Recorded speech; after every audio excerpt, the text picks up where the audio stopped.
Let's go ahead and look at Jeremiah chapter 10, verse 1.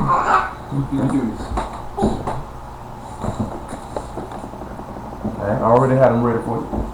Well, at least hers. I had to pull yours up to the side. Jeremiah chapter 10, verse 1. Let's see what he say, y'all. In Jeremiah chapter 10, verse 1. He said, hear ye the word which Yah spake unto you, O house of Israel. Thus saith Yah, learn not the way of the heathen. Be not dismayed at the signs of heaven, for the heathen are dismayed at them. So now we got to sit back and look at it. This is the number one reason why people are in trouble, because we learned these people's ways and customs. We mingled ourselves with the people of the land. We sought after to do the things that they do, and we ended up perverting righteousness even more than they did. I want you to look at something in 1 John chapter 5 and verse 20. I want you to look at something that what he said to keep yourself from, because our people have learned the ways of the heathen. Matter of fact, before we even look at 1 John 5 and 20, look at Exodus chapter 20. Let's go look at the law. Look at Exodus chapter 20 verse 1. And let's sit here and look at what this man told you. And see, that's why I'm sitting back telling you. And we can look at something in Judges chapter 3. Go along with it. That's why I'm telling you. I'm not going to sit around bothering people about wanting to celebrate Christmas, Thanksgiving, New Year's. I'm going to leave these people alone. Because if they don't come to you seeking out the information, why are you going to keep posting about it? Why are you going to keep talking about it? But see, some of y'all, Trey called me earlier today. And he said some of the people in this congregation said, would it be wrong if I had my family and friends come to the house on Christmas? We're not celebrating Christmas. I just want to cook a dinner and have my family and friends come over because it's the only time that we can see each other. I said, nigga, you might as well just get a tree in the house, got you some gifts, and just go ahead and call it a good old time. Because you can say, I'm not celebrating Christmas. They say they do. If I invite you to my house for dinner, what you in your mind, if you celebrate Christmas and I'm telling you I don't, in your mind, what you gonna think? Christmas dinner, man. Exactly. You gonna think this Christmas dinner. That's exactly what you gonna think it is. Exodus chapter 20 verse 1. And God spake all these words, saying, I am Yah thy God, which brought thee out of the land of Egypt, out of the house of bondage. Thou shalt have no other gods before me. Thou shalt not make unto thee any graven image or any likeness of anything that is in the heaven above, or that is in the earth beneath, or that is in the water under the earth. Remember he told you they just made at the signs of heaven? Let's look at Islam. Do y'all know what Islam logo is? Yeah, crescent moon. A crescent moon. Do you know what the name Allah represents? Y'all can look it up. It's called the Daughters of Allah. She is a moon goddess. See, let's look at Genesis chapter 1 real fast. Huh? You did say that? Oh, I said it before? Yeah. Allah is a moon goddess. They'll actually show you, it'll be 3 statues. You'll see the Daughters of Allah. Each of them will have a crescent moon behind them. See, Islam is Babylonian pagan sun worship. See, I was talking to a brother the other day. How many of y'all know how many seasons it is? It's 2 seasons. Genesis 8 and 22 tell you this. Summer, winter. Now, why is it 2 seasons for us and 4 seasons for them? Not with just changing times and laws. What is our calendar and seasons based upon? What is our calendar and seasons based on? That's a life and death. Huh? That's a life and death. By the moon. Yeah, Hebrews. I'm talking about Jews. So when these Gentiles, what are they seasons and they calendar based off of? The sun. You got to sit back and look at it.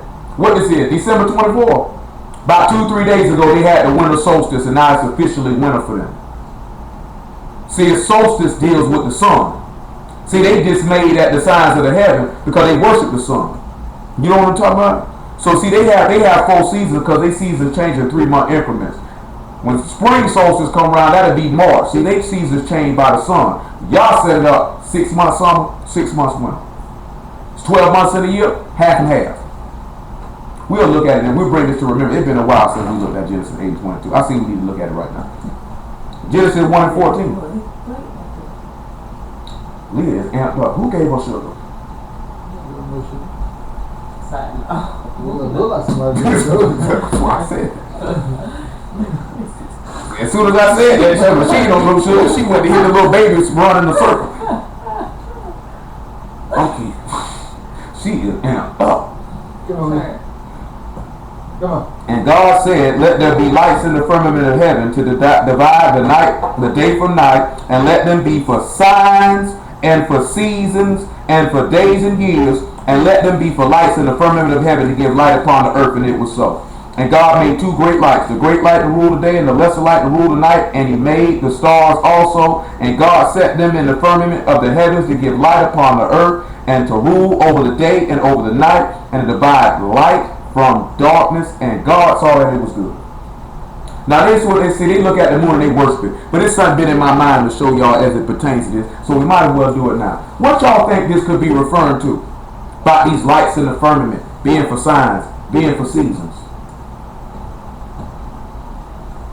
The stars being for lights on the earth. Well, let's look at something. Hold the Exodus chapter 20 and the Jeremiah 10. See, this is the key thing what we talking about learning not the way of the heathen. Before we look at that, look at Judges chapter 3. We'll come back to, we good at Genesis 1.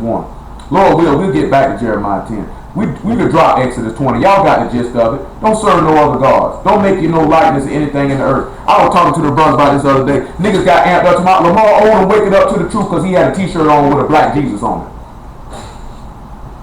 Niggas just got finished smoking crack. Gonna smoke some more crack when he leaves. But he woke up though. How about you tell that nigga wake up and put that troubleshooter down? Nigga can't even play basketball no more. He was too busy smoking crack, and he was a ball player too. That was my nigga. You know what I'm talking about? Huh? And all that, man. He was alright. He was a good bowler. No, see. No, man, you said a basketball player like he was a like he was a Kobe or something like this. Hey man, that nigga was mean, boy. Back when he played for the Heat and for the Clippers, and if it wasn't for him with the Lakers, ain't no championship. No. Ain't no championship. That man could bring the ball up, rebound. He could put the ball in the bucket when he wanted to. Then he said, I want to smoke dope. Nigga say a cousin got hurt, and all of a sudden, now I want to smoke crack. He's alright. I mean, it wasn't nobody that I had on my roster there. Yeah, I got to have him on my roster. You can't find a 6'10" point guard who can rebound, bang, and drop buckets if he wanted to. He didn't score because he didn't want to. He used to drop 20 a night. He just didn't want to. Yeah, I remember that Rhode Island. You know, I'm old enough to remember that. Judges chapter 2 verse 1. That's what I remember. I'm telling you, that Heat team. See, I like the Heat before. See, when they got shot. See, I ain't like that team after they got shot. You know what I'm saying? See, the team before that, it was D Wade, it was Lamar Odom, it was Karan Butler, and it was Brian Grant. I used to wreck shot on the game with them niggas. I won a lot of money playing with them niggas. You know what I'm saying? Yeah, I won a lot of money playing with them niggas. When they blew that team up for Shaq, I was hot. So I can't get jiggy with this. They got a championship. Yeah, they did. I couldn't mad at them for that. I mean, I used to get loud with them niggas then. Leo, stop. Hold on, y'all. Try our phone call drop. Y'all hold on one second. I'm for real though. You know, I just like the way he plays. This is what happens all day, every day. Yeah, I know. Comes home. Yo, I know it do. You step on me and jump on. Stop. She'll do me like that. I just don't let her. Alright. Judges chapter 2 verse 1, y'all. And it says, an angel of Yah came up from Gilgal to Bochim and said, I made you to go up out of Egypt, and have brought you unto the land which I swear unto your fathers, and said, I will never break my covenant with you. Hold on. Something just come to my mind with that. Hold this and look at Haggai chapter 2. He said, I'll never break my covenant with you. Haggai chapter 2. I want you to look at verse 1. I promise to you this, Lord will, all this stuff will make some sense. I got a lot of information. Lord will, we might go in tomorrow. I got a lot of stuff to go in. It's Christmas anyway. You're going to want to be drawn away. I might not come holler at you till after the Cavs and Heat play over. I ain't tell you no lie. You know what I'm saying? My nigga D Wade dropped 42 the other night. Them niggas still off. to the Sixers. That's just despicable.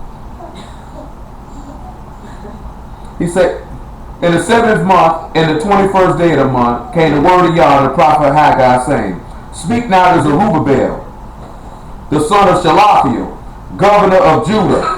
So guess what? If he the governor of Judah, what that make him? He the ruler. He the ruler. And Joshua, the son of Jehozadak, the high priest, and to the residue. The residue. So that would mean the remnant of the people. Y'all know that this Zerubbabel and Joshua is Joshua at the same time, right? One day we'll come back and look at Zerubbabel. I know a nigga right now that teach that Zerubbabel gonna resurrect from the dead and build a house of God. He literally believes that that's real. That he can't see that that's talking about the Messiah building a house. He really think when Zerubbabel resurrect from the dead, he gonna make a house. I'm for real, and teach it too. He said, who is left among you that saw this first house in her first glory? How do you see it now? Is it not in your eyes in comparison of it as nothing? You heard what he said? He said, who left among you seen their first house in his glory? What y'all think that could be referring to? Who is left among you that saw this house in her first glory? How do you see it now?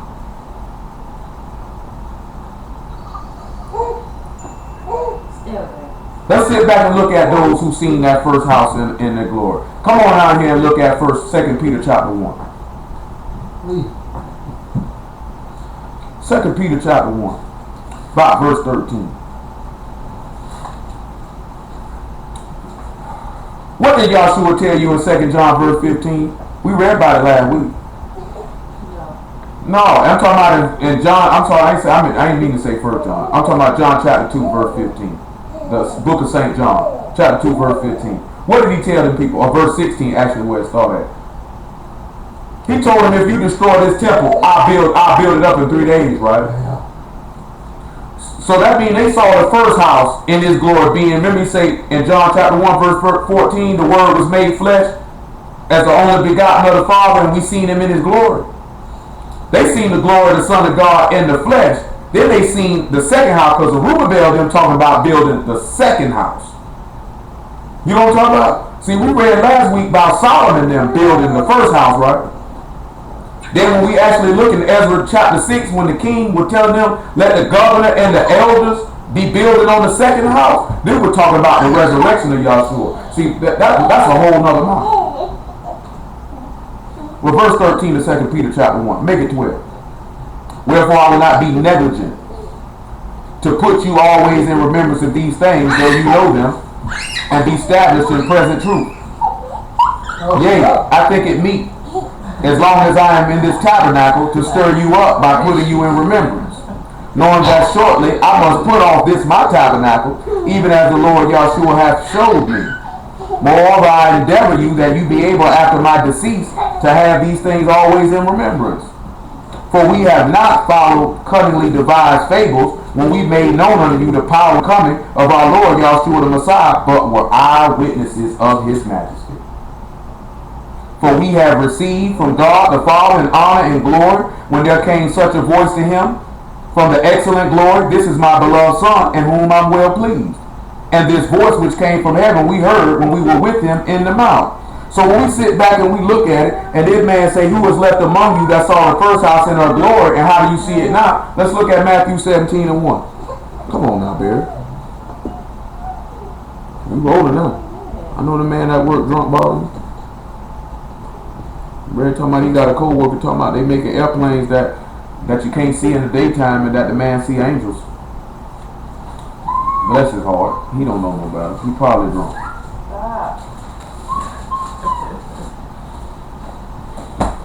Matthew 17 and 1. And after 6 days Yahshua take Peter and James and John his brother and bring them up into a high place and mountain apart. And he was transfigured before them, and his face did shine as the sun, and his raiment was white as light. And behold, there appeared unto them Moses and Elias talking with them. Then answered Peter and said unto Yahshua, Lord, is it good for us to be here? If thou wilt, let us make. Here are 3 tabernacles, one for thee, one for Moses, one for Elijah. And while he yet spake, behold, a bright cloud overshadowed him. Just put it down there. Thank you, I appreciate it. Overshadowed them, and behold, a voice out of the cloud which said, this is my beloved son, in whom I'm well pleased. They saw him take a change on him, seeing how he would look at his separate tabernacle. But he also said, who seen this first house in his glory? And which of the people is left that seen it? So let's look and see in 1 Corinthians 15. He's going to have to call back this time. Oh, that's Chris fell off. But we got to roll. I ain't trying to stay too long. 1 Corinthians chapter 15, verse 1. I know ain't nobody got to go to work, but still. I got to go lift in the morning and wash clothes. Yeah, she got to go to work at 6. Go change some poop. Say, moreover, brethren, I declare unto you the gospel which I preached unto you, which also you have received, and wherein ye stand, by which also ye are saved, if you keep in memory what I preached unto you, unless you have believed in vain. See, that's what I'm telling y'all, son. It'd be a lot of time y'all hear this stuff, and you don't keep it in memory, so it'd be like I just said this stuff for nothing. I spoke to 2 of the sisters about this. I spoke to my sister and Nicole about this earlier this week. I'm going to tell y'all something. It don't matter how many times you can hear me preach. It don't matter how many times videos you read. I knew this girl that used to tell me I read the Bible a lot more than people my age. She was about 25 at the time. But I say, but you're not applying it. What good is it doing it for you? Just because you hear this word and you're not applying it, it means absolutely nothing. You can watch 1,000 videos. A lot of times y'all watch stuff, you gotta realize you gotta digest it like a little kid. If you put 3-4 plates in front of Leah, she'll probably eat them all. She ain't digested the first plate. Some of y'all be like, man, I want me another piece of chicken. Ain't even ate the chicken that's on your plate. I sure would like another piece of pie. Ain't finished the piece of pie that's on your plate. You haven't even digested and retained what you just heard. You trying to hear some more because you think the more you hear, the more you'll grow. And it's really not going to work because you're hearing it, you're not retaining it, so it'll be like the preaching was for nothing. Then some of y'all been told the same thing over and over and over again, and you still do the same stuff. That's not good. I wonder how you get frustrated with a child when you got to repeat yourself to them, and you wouldn't think that would frustrate me. I got to tell you the same thing over again, and I'm like, really? I just really want to. Yeah, y'all can though. You know what I'm saying? But it's ridiculous. Listen what the man said though. He say if you keep these things in remembrance, unless you have believed in vain. So if you hearing the word and you know you're not supposed to do something, that means you ain't kept the word in memory. That means it was all for nothing. I done told you this before, and I'm gonna tell y'all this again. A lot of y'all say this is what you wanted. Well, let it manifest in your behavior then. Because you can sit back, I'm telling you now, the Lord will sit back and hear you and say, this is what I wanted, this is what I wanted. And he'll put it right in your face because he knows in your heart this ain't really what you want, so you can go to hell. So if this is what you say you want, you got to buckle down and do what you got to do. Ain't no sense of making excuses and don't want to dig deep and look down in yourself and see what you got really going on. Every last single one of you, like Solomon said in 1 Kings 8th chapter, every last one of you, every man know the plague of his own heart. Every man know the plague of his own heart. And if you don't know what's wrong with you, I'm going to tell you something. You know what I seen if a man tell me he don't know what's wrong with him? You know what I just said? What you think I just saw? I just saw a first-class hypocrite and liar. Because you know what's wrong with you. You know what I'm talking about? That just be like if you know you got a literal physical sickness. And somebody be like, what's wrong with you? I don't know. You might not can't make the diagnosis. You know something wrong with you though. You know what I'm talking about? You know that something ain't right. And every last one of y'all know if y'all got something that going on in your heart, you know what it is. Stop whining and playing with yourself. That's why the book say confess your faults one to another. The reason why some of y'all can't get right because you don't want to admit what you got going on because you worry about how other people view you. And you think that people can't see the stuff you got going on, but they can see it. And truth be told, they sit back looking at you like, when this nigga gonna stop playing? He ain't fooling nobody. But I'm gonna keep on walking around and think you fooling me. But you not fooling me. You ain't fooling nobody but yourself. I told you this before. And it's a horrible thing a man go believe in his own lies. I know people who believe their own lies. Like nigga told so many lies, they believed him. That's a bad state to be in. Verse 3 though.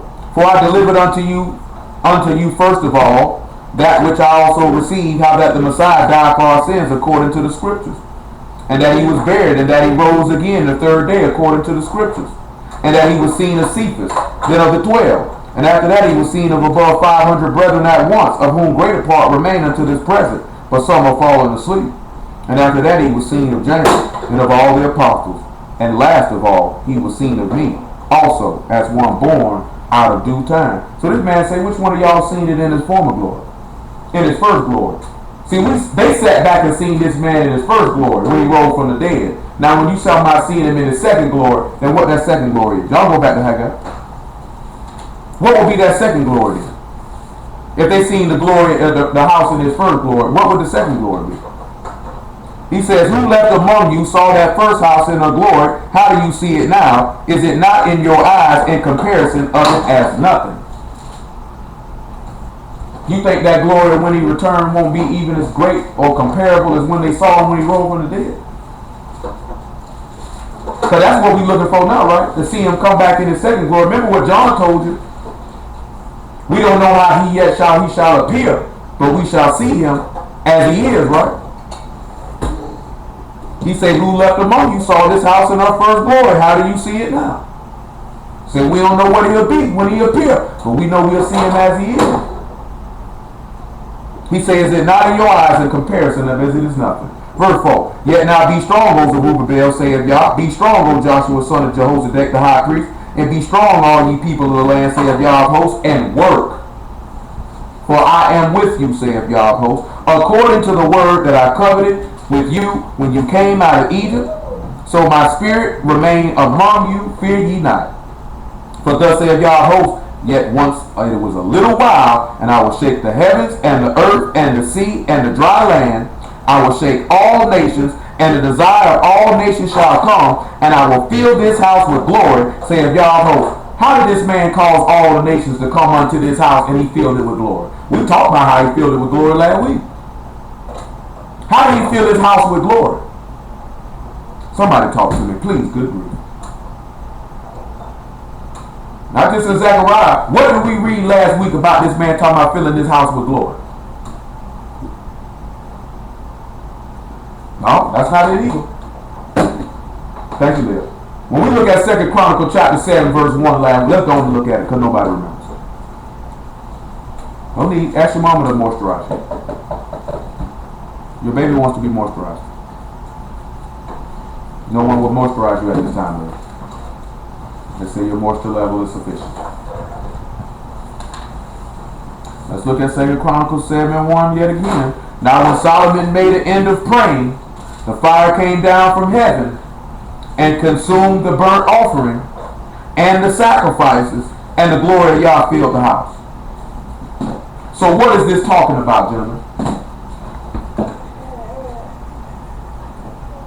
What is it talking about, gentlemen? We just went over this last week. I'm talking about just went over. Go ahead. Don't make no difference.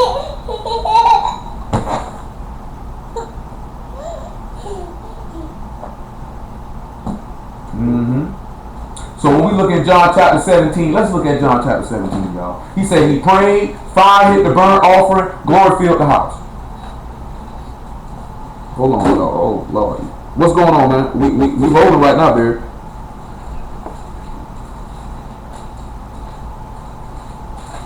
That means you hit the wrong access code.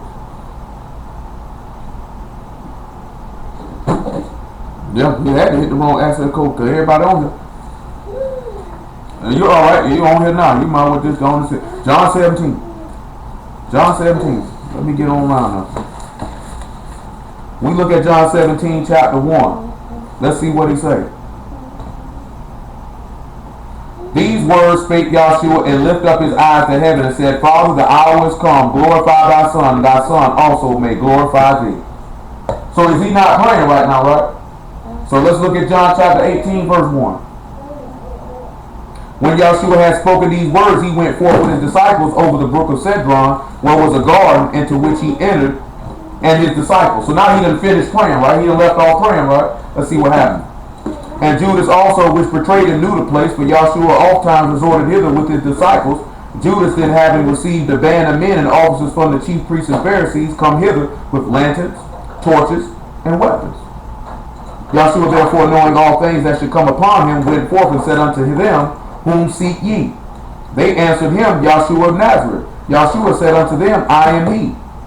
Judas also, which betrayed him, stood with him, and as soon then as he said unto them, I am he, they went backward and fell to the ground.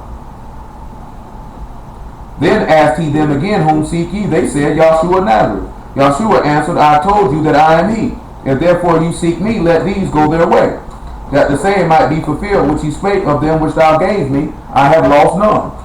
Then Simon Peter, having a sword, drew it, and smote the high priest's servant, and cut off his right ear. The servant's name was Malchus. Then said Yahshua unto Peter, Put up thy sword into the sheath. The cup which my Father hath given me, shall I not drink it? Then the band and the captain and the officers of the Jews took Yahshua and bound him. Remember, he said that I have refined you in Isaiah 48 and 10 through the furnace of affliction. Remember when Yahshua was sweating in Luke 22? Like what you do when you get around a furnace, right? It get a little hot, you go sweating. So if that's that fire that come down and consumed this burnt offering, because now he was the offering for sins. He said the offering and all the sacrifices, the fire consumed it.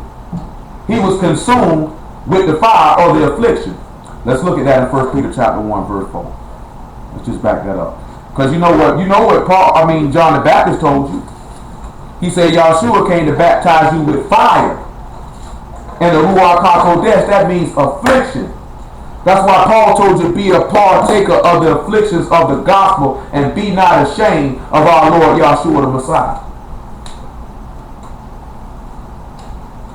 1 Peter chapter 1, verse 4. Make it 3, I guess. Blessed be God and the Father of our Lord Yahshua the Messiah, which according to his abundant mercy hath begotten us again. I want y'all to keep that in mind about being begotten. I still ain't forgot about what we're going to look at in Genesis chapter 1 about these lights in the firmament. One way or another, we got to make it all stick in together.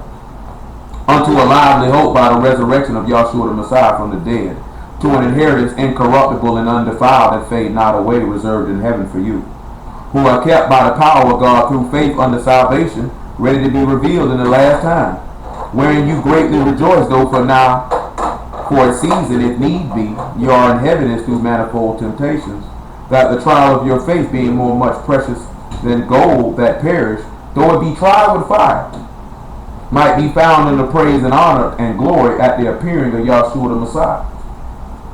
So that's what we have to sit back and look at. The Lord going to try you with fire. He's going to put you in some situations. He's going to take you through some manner of affliction to see what type of manner of work that you have. See, a lot of y'all think, I mentioned it last week, a lot of y'all think you're suffering for the word. You're suffering for your own stuff. And you want to try to put it off, I'm suffering for the word. You ain't suffering for the word, you're suffering because you're an idiot. You know what I'm talking about? Because you made some horrible decisions, because you did stuff you know you shouldn't have done, because you were told to do stuff and you did what you wanted to do. Because you're too proud. Too proud to ask for counsel and direction. Think you know better than God. And he just go ahead and let it go and fall all apart, and you sit back and look and say, I'm going to rebuild, and he say, I'm going to throw it down.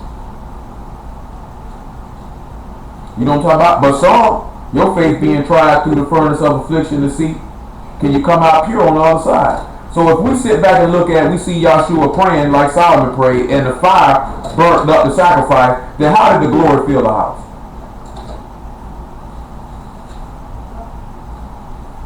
Nobody knows how the glory filled the house.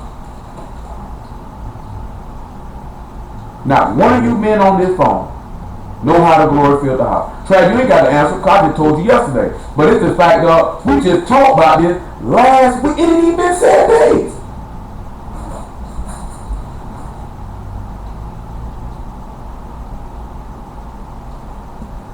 Let's look at Romans chapter 8 and verse 9. Let's see how the glory filled the house. And we go back to Haggai chapter 2, and we still holding Judges chapter 3. Those sweet potatoes smell outstanding. Who? Yes, it is. And they don't sell sweet potatoes like this. I'm getting me somebody. Who? Now I'm an owl. Hold on. Romans 8:9. Make it 8:8. Make it 8:6. 5 is even better. For they that are after the flesh do mind the things of the flesh, but they that are after the spirit the things of the spirit. For to be carnally minded is death, but to be spiritually minded is life and peace. Because the carnal mind is enmity against God, for it is not subject to the law of God, neither indeed can be. So that they that are in the flesh cannot please God. There's no way you're going to please God, you carnal. See, some of y'all look at, well, I ain't committing sin. I ain't did this, but you still think carnally minded. That's why Paul said in 1 Corinthians 3, he said, I can't feed you with meat, I got to feed you with milk because you still carnal. Some of y'all, mind frame is still carnal. You still think after the flesh. You feel like because you don't do A, B, C, and D that you straight, but your mind frame ain't spiritual. You still thinking naturally. This is what holds you back from getting the spirit. He say the natural thing. He say the things of the spirit are foolish to the natural mind. He said they can't be perceived, neither indeed can be. So you have to think that you have to change your mind frame and your way of thinking. That's why he said a new heart and a new spirit. Got to take that heart of stone out. You can't keep thinking like you always been thinking. The worst part is some of y'all know y'all thought processes and decision making was utterly deplorable, and you still feel like it can work. How are you going to sit here and say you spiritual and you worried about what worldly people and sinners are doing? Why would you even care what they're doing? Why would you even be concerned with what sinners in the world doing? Whether they famous or whether they regular people. Why do you even care? Man, look here, man. The book say that the righteous mourn when the vilest people are exalted. All our people do is exalt sinners. Don't y'all know this world would never uphold a righteous man, that they would never put a true righteous man in front of y'all face? So anybody they upholding and put in y'all face, man, don't be stupid and retarded and fall for the okie doke. That brother said some real stuff. He did some real stuff. He's still a sinner. He's still that show you carnal. When you dig up carnal-minded people, it show you carnal. Gotta change that carnal mind frame. Because for to be carnally minded is death, but to be spiritually minded is life and peace. Because the carnal mind is enmity against God, is not subject to the law of God, neither indeed can be. So they that are in the flesh cannot please God. You'll never please y'all with a carnal mind.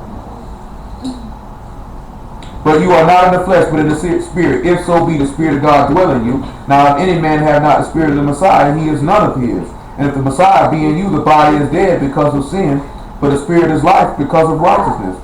But if the Spirit of him that raised up Yahshua from the dead shall dwell in you, he that raised up the Messiah from the dead shall also quicken your mortal bodies by his Spirit that dwell in you. That's how he filled the house with his glory.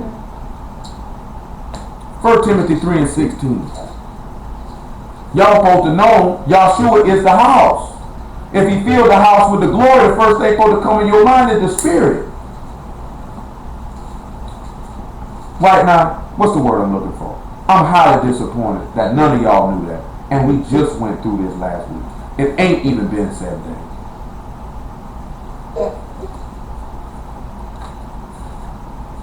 I can see if it was a couple months ago. It ain't even been a week.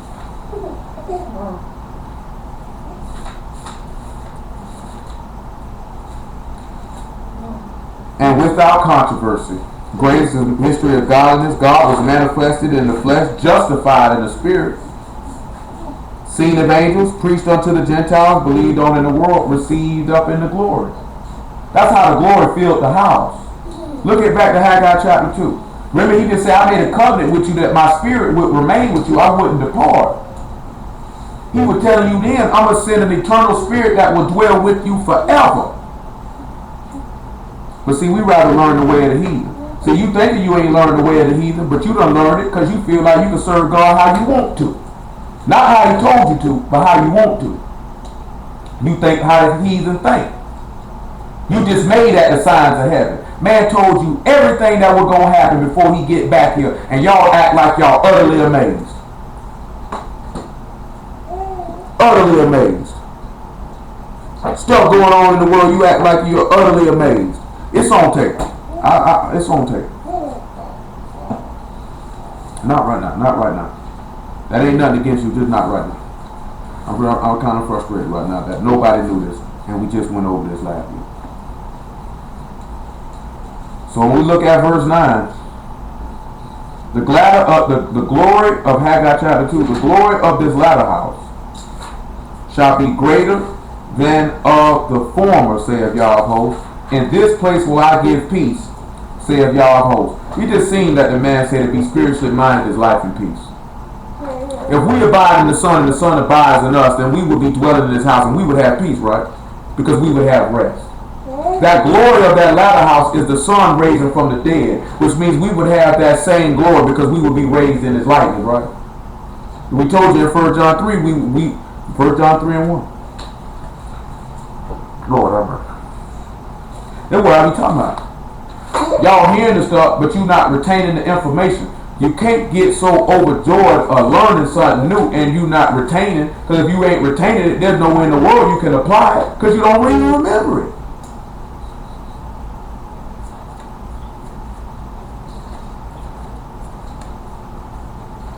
After that, Hebrews chapter 2. I'm going to show you exactly what happened. 1 John chapter 3 verse 1. Behold, what manner of love the Father hath bestowed upon us, that we should be called the sons of God. Now I can work the sons of God angle in, and I come back around. Thank the Lord. I'll get back to Jeremiah chapter 10, and I can work it back around. Thank the Lord. Therefore the world knoweth us not, because it knew him not. Beloved, now we are the sons of God. It doth not yet appear what we shall be, but we know that when he shall appear, we shall be like him, for we shall see him as he is. And we just heard, look at this Hebrews chapter 2. And after that, I'll look at 2 Corinthians chapter 5. Hebrews 2 and 1. This is what y'all ain't doing right here. We just read this. There was a reason why the Lord took me to 1 Corinthians 15 to tell y'all this here. About y'all hearing, but you done believed in vain, because this stuff slipping. It's telling me one or two things. Either you don't believe it, or you just sitting here and you not paying attention. That's what it's telling me. One or two things. You either don't believe it, or you're not paying attention. Or you actually think you can do what you want to do, and you're not going to hell, and you're going to sit back and tell people, yeah, man, we can do this, we can do that. And they sit back looking at you. You ain't doing it. Y'all be more quick to tell people what you heard, but you ain't even learned and applied what you heard. That is the definition of retarded stupidity. Like there's something wrong with your brain. I was talking with a brother. This brother said, man, I ain't went back and said nothing about none of the stuff you showed me. You've been showing me this stuff for 4 months. Some of y'all hear stuff, y'all quick to go run and go tell somebody. You ain't even digested it yet. Hebrews 2 and 1. Therefore we ought to give the more earnest heed to the things which we have heard, lest at any time we should let them slip. Y'all wonder why I asked y'all stuff you don't remember, because you didn't listen. You didn't give the earnest heed the first time. You wonder why some of y'all take notes and you go back and it looked like Chinese, Greek, and Latin to you? Because you wasn't listening. Because you know what? If you had notes on the top of right and you were listening, right?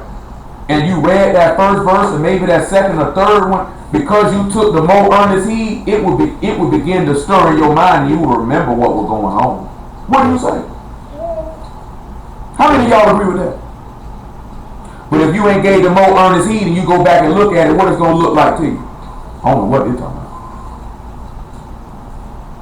You know what I'm saying? The man, listen to what he tell you. That therefore we ought to give the more earnest heed to the things which we have heard, lest at any time we should let them slip. So since you don't give the earnest heed to what you heard, meaning you hear it and you go do it, the Lord is not going to let you remember. See, I done told y'all before, some of y'all going to do the same thing right now. Y'all going to hear this, and y'all going to get up, and you going to go commit sin within 30 minutes of hearing this man's word. I guarantee it. Stop. For if the word spoken by angels was steadfast, and every transgression and disobedience received the just recompense of rewards, how shall we escape if we neglect so great salvation, which at the first began to be spoken of the Lord, and was confirmed unto us by them that heard him. How you think you're going to escape, and you done neglected such a great salvation to deliver you from death, because you just to say that I'm not going to listen and I'm not going to do it? How you think you're going to escape? But you worry about around here telling people how Christmas is pagan, and you wonder why they don't listen to you, because you ain't listening to the Lord. Why would they listen to you? But y'all don't look at that door. I know you don't. Look at verse 4. God bearing them witness, both with signs and wonders, with diverse miracles and gifts of the Ruach HaKodesh, according to his own will. Now we sat back and looked at that the stars were for signs and for seasons, right? To turn the light from the day, and they were in the firmament and all that good old stuff. Now I've asked y'all this before, and I'm going to ask you again. Where do stars come from? That is perfect squad form. That is just outstanding. Not the bum, the form. Yeah, whatever. Yeah, like I really want to look at a baby's butt. You see the hip angle? I can't get that low if I want to.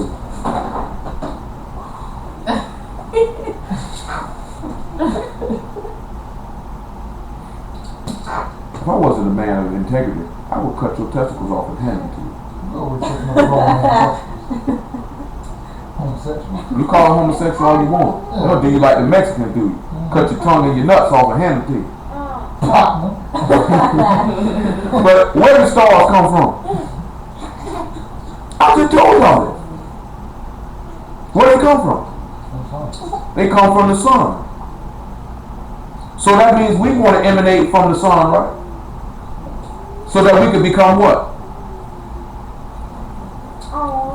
Daniel chapter 12, verse 1.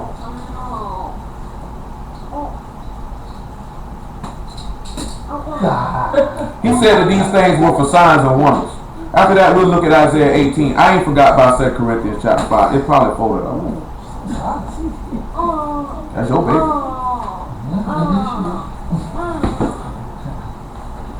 Thank you. I would like a pony. I would like a pony. Pony. And at that time shall Michael stand up, the great prince, which stand for the children of thy people, and there shall be a time of trouble, such as never was since there was a nation, even to that same time, and at that same time thy people shall be delivered, every one that shall be found written in the book. Many of them that sleep in the dust of the earth shall awake, some to everlasting life, some to shame and everlasting contempt. They that be wise shall shine as the brightness of the firmament, and they that turn many to righteousness as the stars forever and ever. So we look at Isaiah chapter 8, verse 18. No. 8 and 18. The 18. 18. Isaiah 8 and 18. Stop playing with your nipples.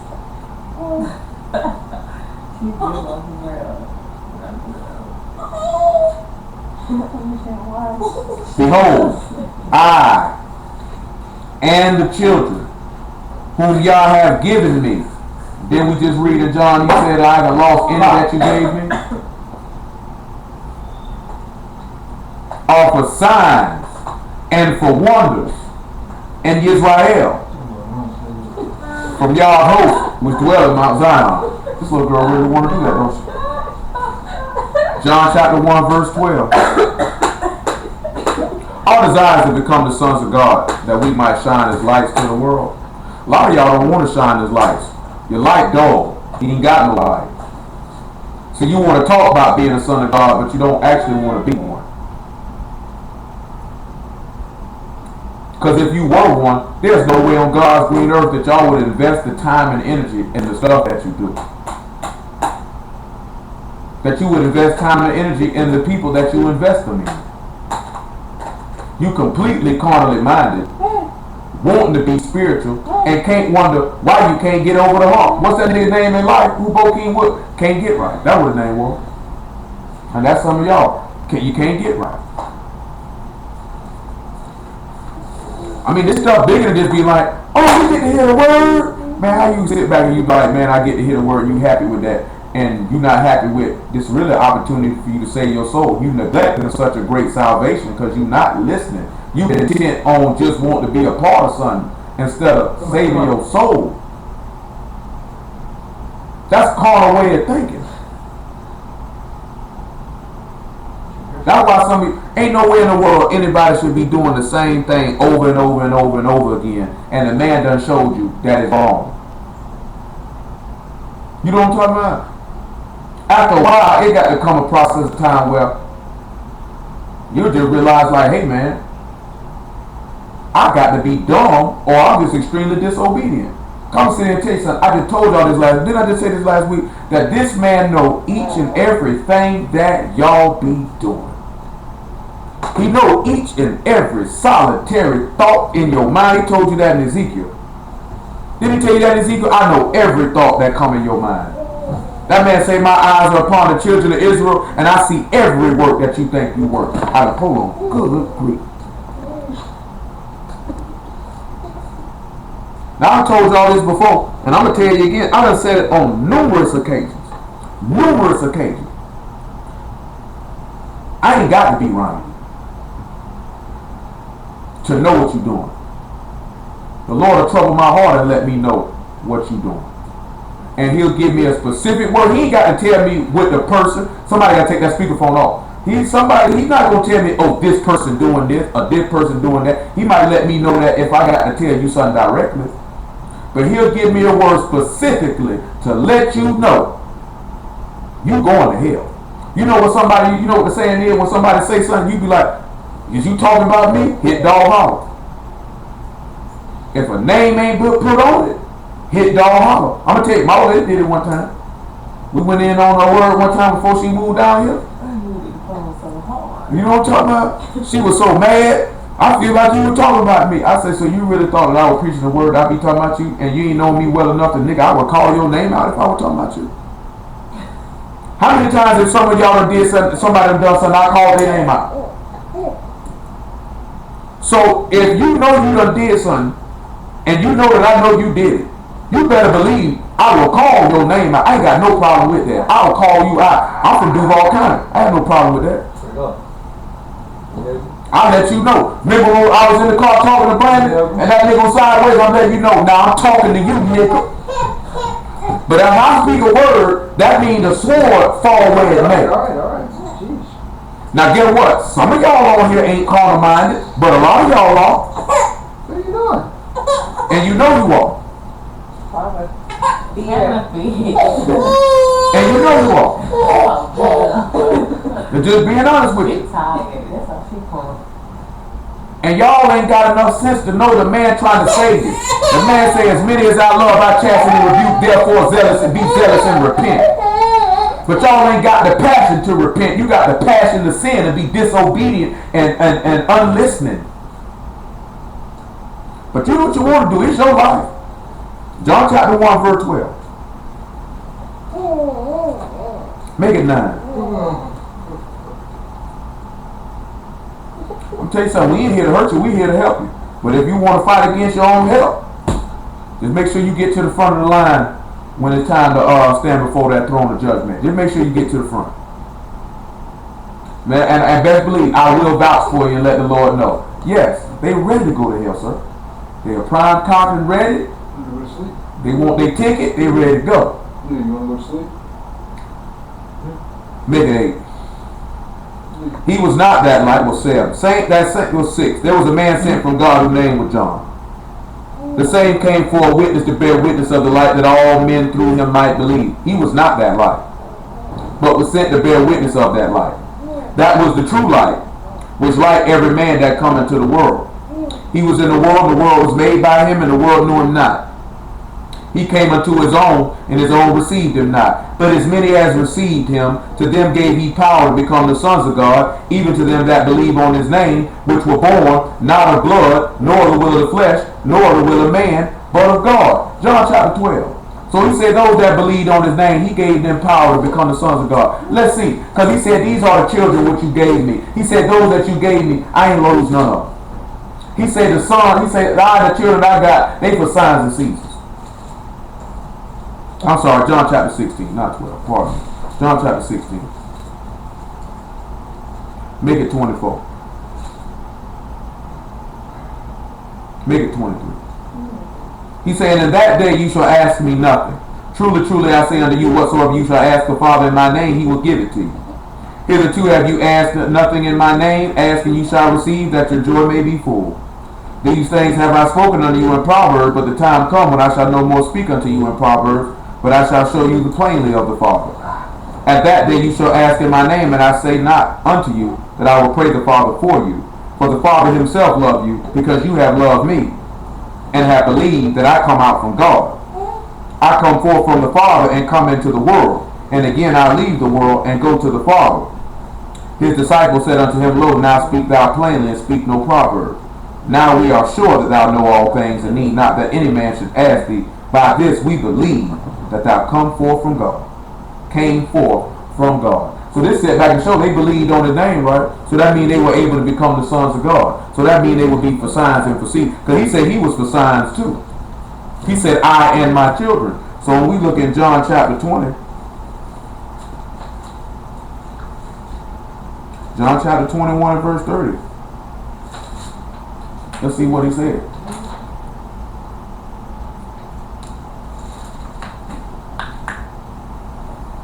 I'm sorry, John chapter 20 verse 30.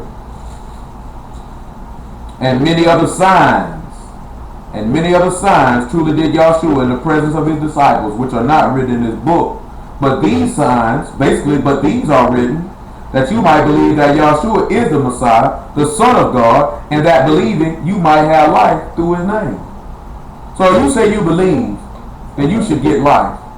But if you ain't on the road or process to being perfected to get life, are you believing or are you playing? Are you listening or are you just sitting there? Well, I put this here. Some of you listening, but you not hearing. Because there's a difference. Some people just listen, but they don't listen to hear. They just sitting there. Acts chapter 4. We'll look at Acts chapter 10. I ain't forgot 2 Corinthians chapter 5. Let me make sure Acts 4 where I'm at. It might be Acts 5. It's Acts chapter 5. Verse 12.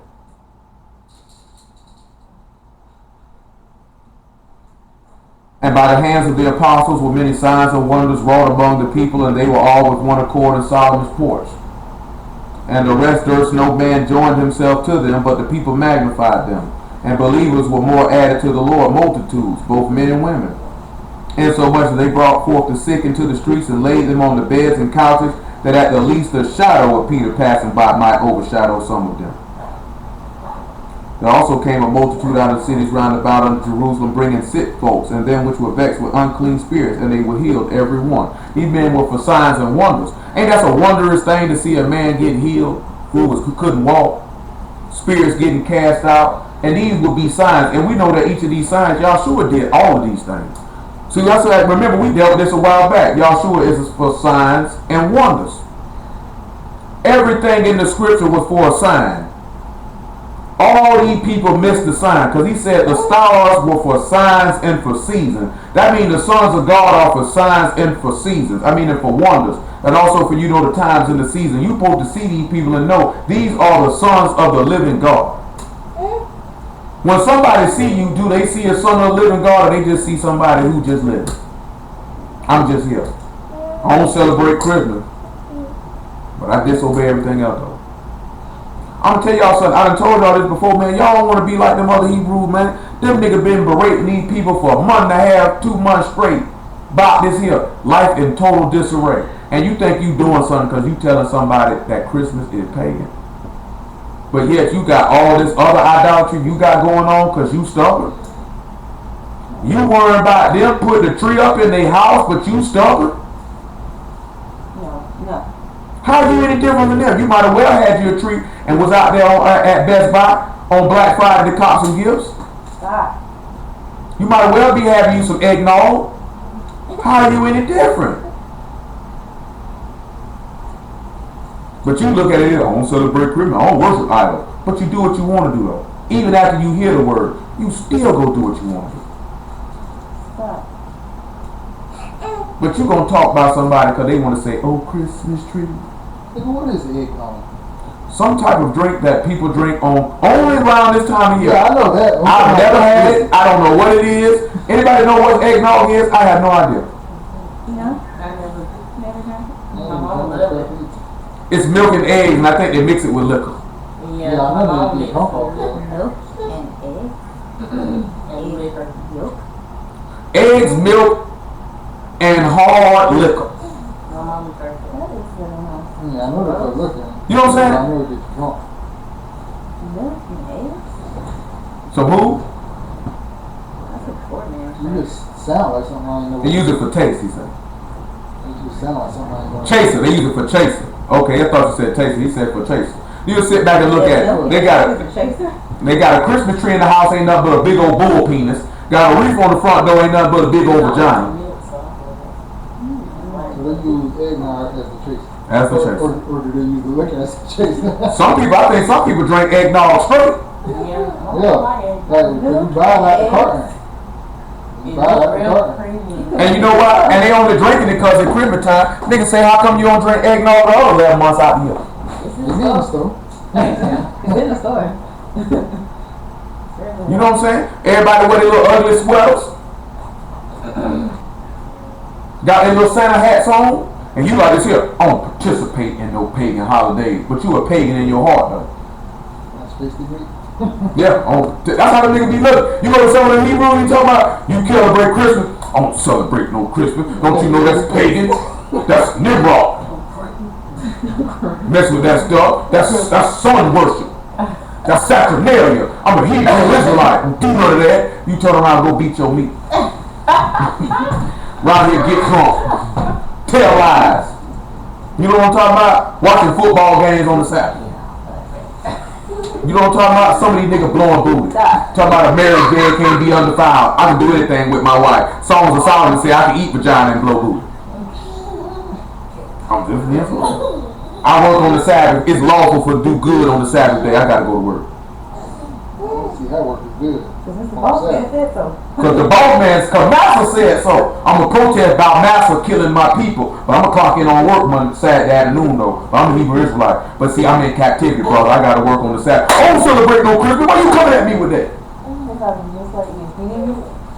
I'm telling you, you gotta sit back and look at that. How you gonna talk about these people celebrating Christmas and New Year's and you are uncircumcised in your heart?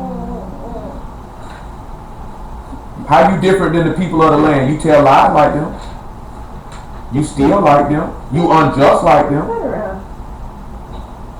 You worship idols. You worship your own will. You mind earthly things. Your God is your belly. You your own God. How you any different from them? How you any different from them? We ain't read the verse yet in Judge. We gonna look at it. You still fool with these people.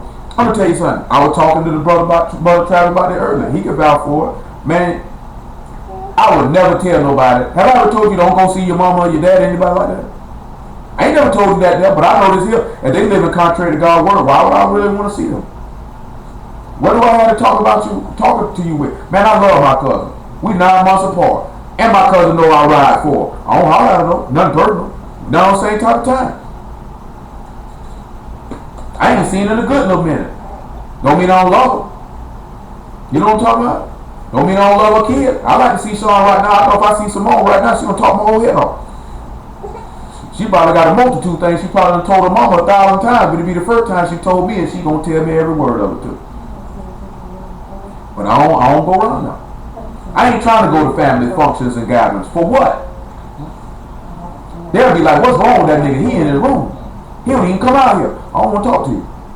What we got to talk about? You niggas getting drunk, telling lies, blaspheming, doing all type of sin, and I'm gonna be sitting out here with you. And I believe you going to hell, but I'm sitting out here with you though. Cut it out. I believe you going to hell for how you living, but I'm hanging with you.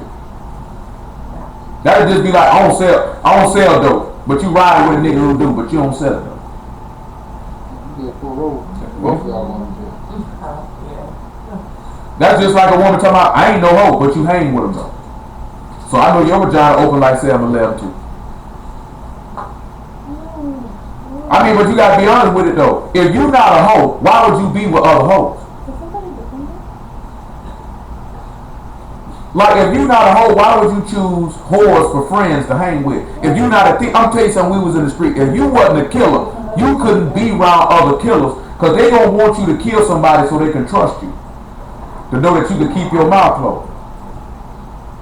If you wasn't a thief, thieves don't, because I'm not going to be able to trust you to keep my secrets to yourself.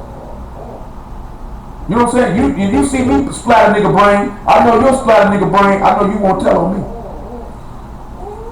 You know what I'm talking about? So you sit back and look at it. You say, I ain't no hoe, I ain't no sinner, but you hang with him though. That man say, you gotta be he say he that love father, mother, sister, brother, husband, wife, kids, more than me, is not worthy to be my disciple. That's not telling you not to mess with your people, but you gotta be able to know where to draw the line at though. Some of y'all don't know where to draw the line at. Acts chapter 10, verse 38.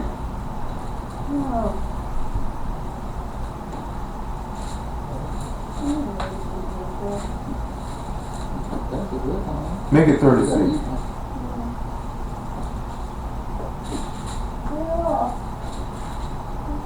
Actually, it's Acts chapter 2, verse 21 that I want. Pardon me. Or 22, actually. When we look at Philippians 2 and 15. See, this goes back to him talking about in Obadiah, exalting his stars above exalting his throne above the stars, like he told in Isaiah. Exalting his throne above the stars of God, exalting his throne above the sons of God, that he would be over us.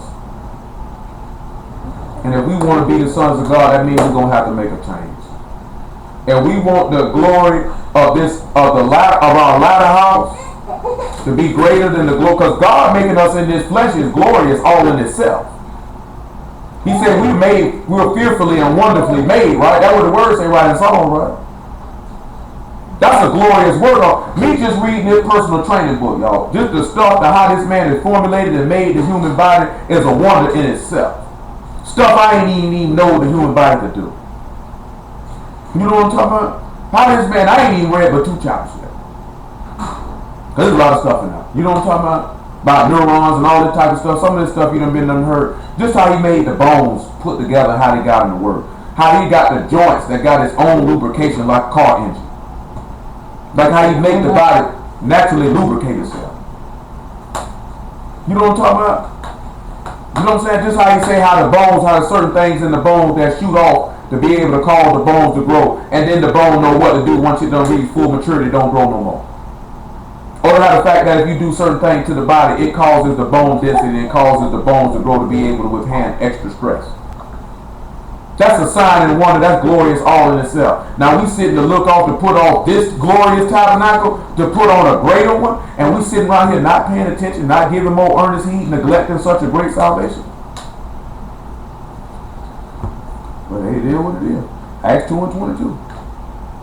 You know, that'd be one of the instances of what, you know, when you know some of the information, but when you see it, just sit there, especially when you're dealing in this way. You see something that you might have learned in school, then you see it again, then you take the word into account, and you be like, y'all, it's awesome. You know what I'm saying? Even when I sat back, I never seen that photograph of those 2 oceans that go for Alaska, where 2 oceans meet and don't mix. What? I put it on Instagram a while back. It's beautiful. The water, the color of the water is beautiful in itself. But the Gulf of Alaska is where 2 oceans meet, don't mix. Which ocean? The Atlantic and Pacific. They don't mix. So the Atlantic Ocean is way over there? You know what I'm talking about? You know, the Atlantic Ocean covers a lot of ground. I thought Atlantic was just like over here on the East Coast. Well, the Mediterranean, but I have to show you the picture, but it's the Gulf of Alaska. 2 seas meet, don't mix. Like you'll see a line of water in between, and the water on the left don't overtake the water on the right, and vice versa. Just like he told you in Jeremiah chapter 5, the waves war thereof against the sand, but don't overcome it. Because he done gave a law, a perpetual decree. You ain't moving. And guess what the law do? Yes, sir. God tell you to do stuff, and you be like, don't do that. Do this, and you be like, no, sir. So y'all ain't got the mind of the water. Or when he tell the stars to come out in their place, they go. When he tell the moon to go down, she go down. When he tell the sun to come up, she come up. Lord tell you sit down, you get up. He tell you get up, you sit down. That's how some of y'all mind is. No law, that's what carnal mind. Spiritual mind, get up, do what he told. Y'all still say I didn't come to do my own will, I came to do my Father's. Because I'm a star, I'm under law, I'm under subjection. Like he said, even though he's an heir, he different nothing from a servant. But he's under tutors and governors until the time appointed. She really thinks she on the phone. You know what I'm talking about? Y'all don't think like that. You hear the man tell you, just sit back and... I ain't got the photograph. I had to pull it back up. Those of you that's on my Instagram page, you can go look at it and see it. The water just like this here. One water is like a lighter blue. Another water is a darker blue. There's a white line like it's a wave in between. The waters don't overcome it because y'all done gave a perpetual decree. Don't do it. Y'all done gave y'all decrees through his word and through his servant not to do something. And y'all say, I don't care what the man of God say. I don't care what the word say. I'm doing what I want. But you want to be a son of God though. I don't know how that's going to work. Acts 2 and 22. Ye men of Israel, hear these words, Yahshua of Nazareth, a man approved of God among you. See, he was approved of God among you by miracles and wonders and signs which God did by him in the midst of you, as you yourself also know. He was a sign and a wonder. Don't you know when people sit back and you tell people, yeah man, you can live without sin, and then they see you do that, that you would be a sign that Yahshua is the Messiah and Yah's the Father who he has sent. And that's a wondrous thing. That's amazing to people when if they can actually view that and see that. I'm also tell y'all something too while it's in my mind. Cause I was talking to my little sister about this the other day. I remember one time a dude said to Nell, when me and Nell were standing together, he said, I bet you get the word every day. You get a lesson every day. And she told him, no.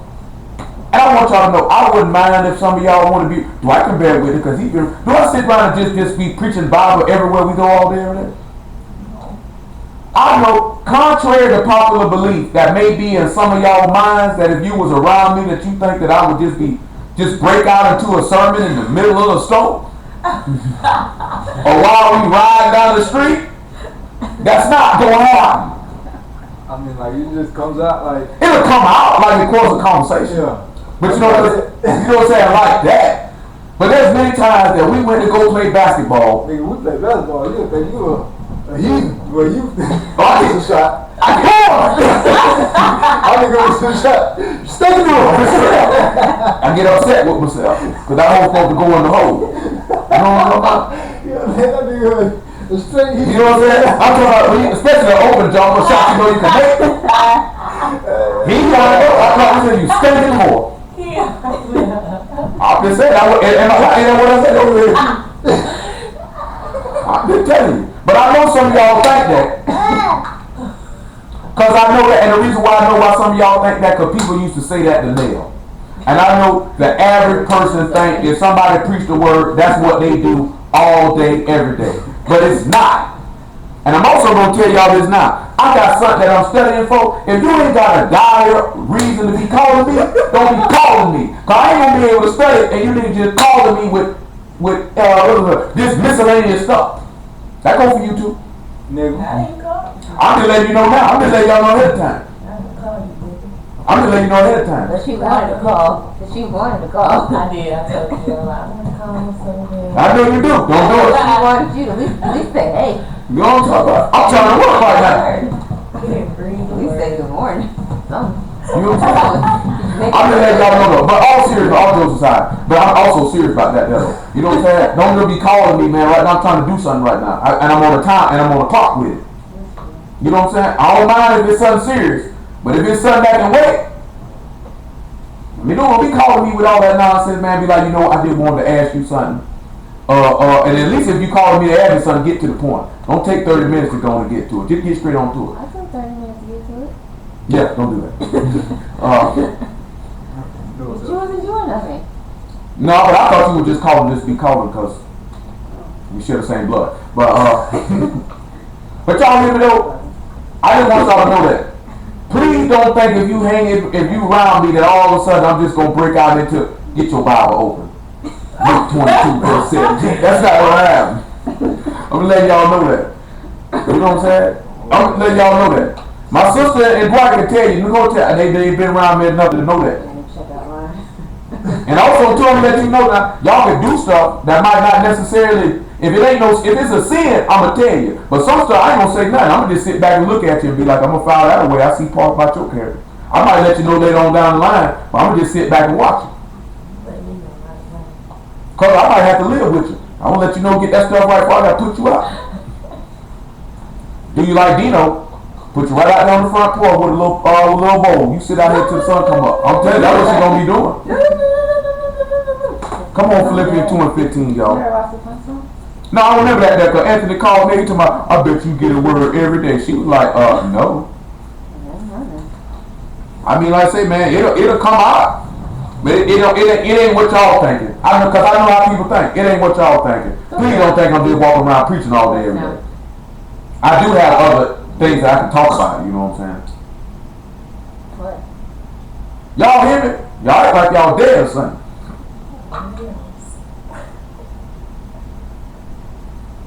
Philippians 2:15.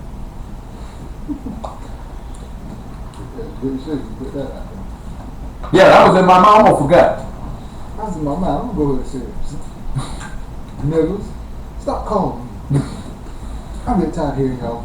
No, I ain't say stop calling me. I quit. You know what I'm saying? But I'm in all serious right now. Like I got 6 months to do this. I'm trying to get it done in 3. You know what I'm saying? If I have to constantly stop and restart,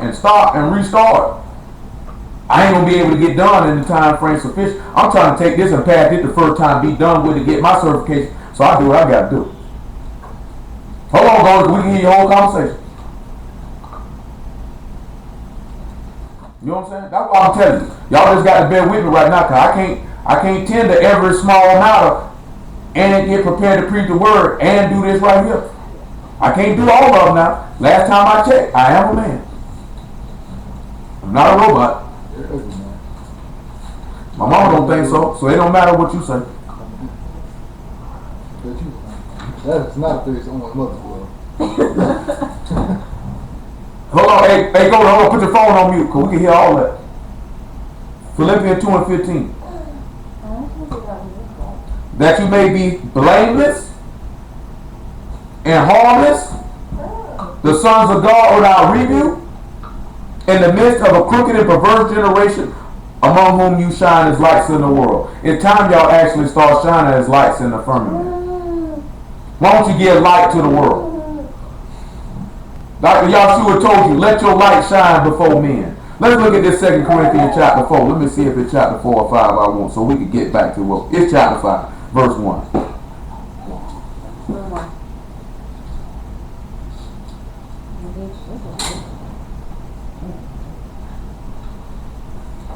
Go, you hear it? You can't hear me. He got the phone on speaker or something. They having a full-fledged conversation. I believe he's talking to his wife. I'm real. Well, you're gonna sit down and you're gonna shut up. Listen. He said you gonna sit down and you gonna shut up. I believe I'm gonna have to tell you that many days. I'm gonna have to tell you that many days. You sure?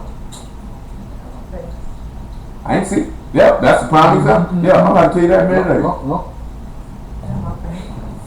Yeah, that's the right thing to say.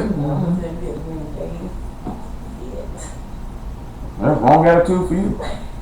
I see. I'm gonna put this nigga out my house. You know what I'm talking about? Mess around, you get hit by a bus. I go get me a Puerto Rican woman after that.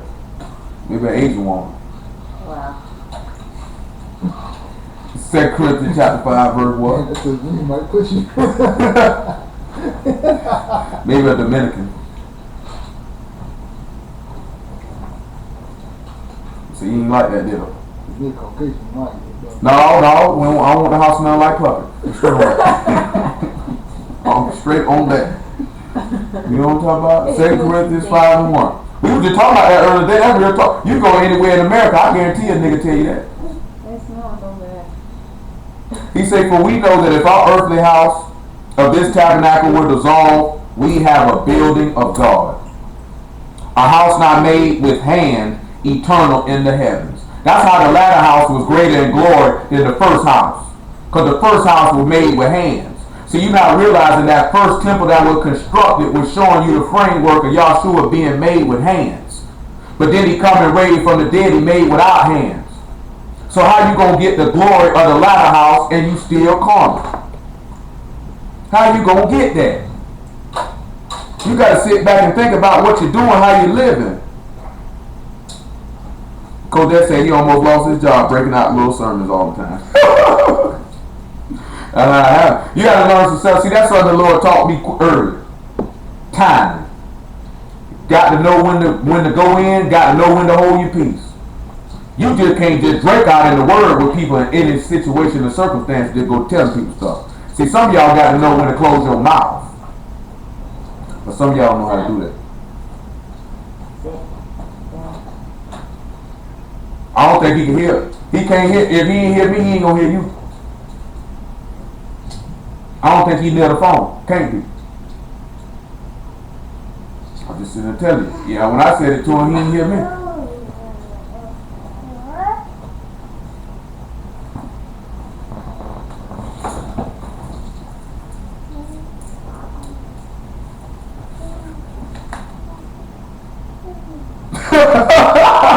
Get out of my room right now. Told you. Sit down and shut up. If y'all can hear how his voice out, he said, get out of here right now. That's what I'm about to do to you. Man, see, man, we came up with a nigga here. See, this nigga here sensitive than a man's lower regions and somebody put. See, when a man, somebody reach for a man growing, he fold up immediately. Like, don't play like that. That's sensitive area. That's how you do it. He said, for we know that if our earthly house of this tabernacle were dissolved, we have a building of God, a house not made with hand, eternal in the heavens. For in this we groan, earnestly desiring to be clothed upon with our house which is from heaven. If so be that being clothed, we shall not be found naked. See, y'all sit back and look at, if we look at not being found naked, who does this take us back to? Huh? Take you back to Adam.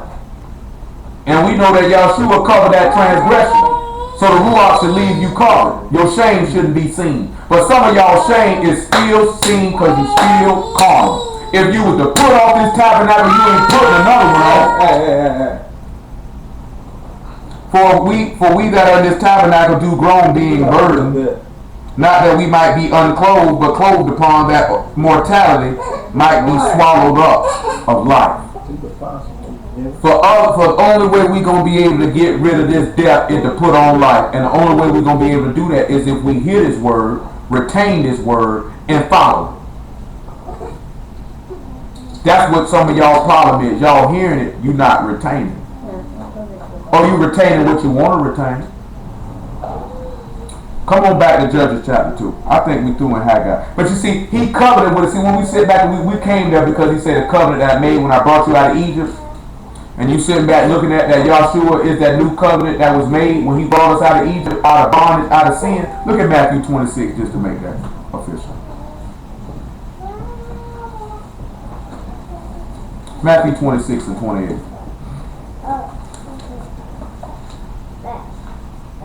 Make it 26. 26 and 26. Lizzie didn't scream after the food was gone.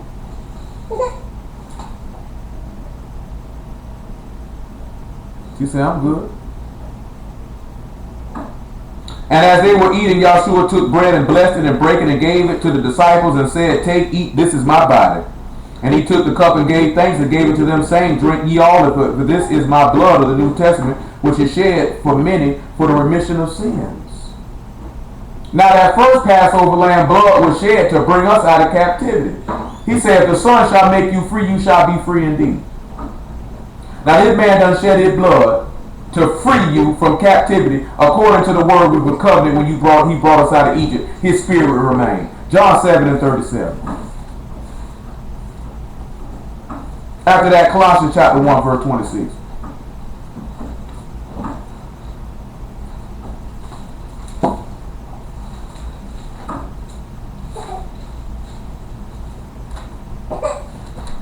Calm down, little Lizzie. It's coming.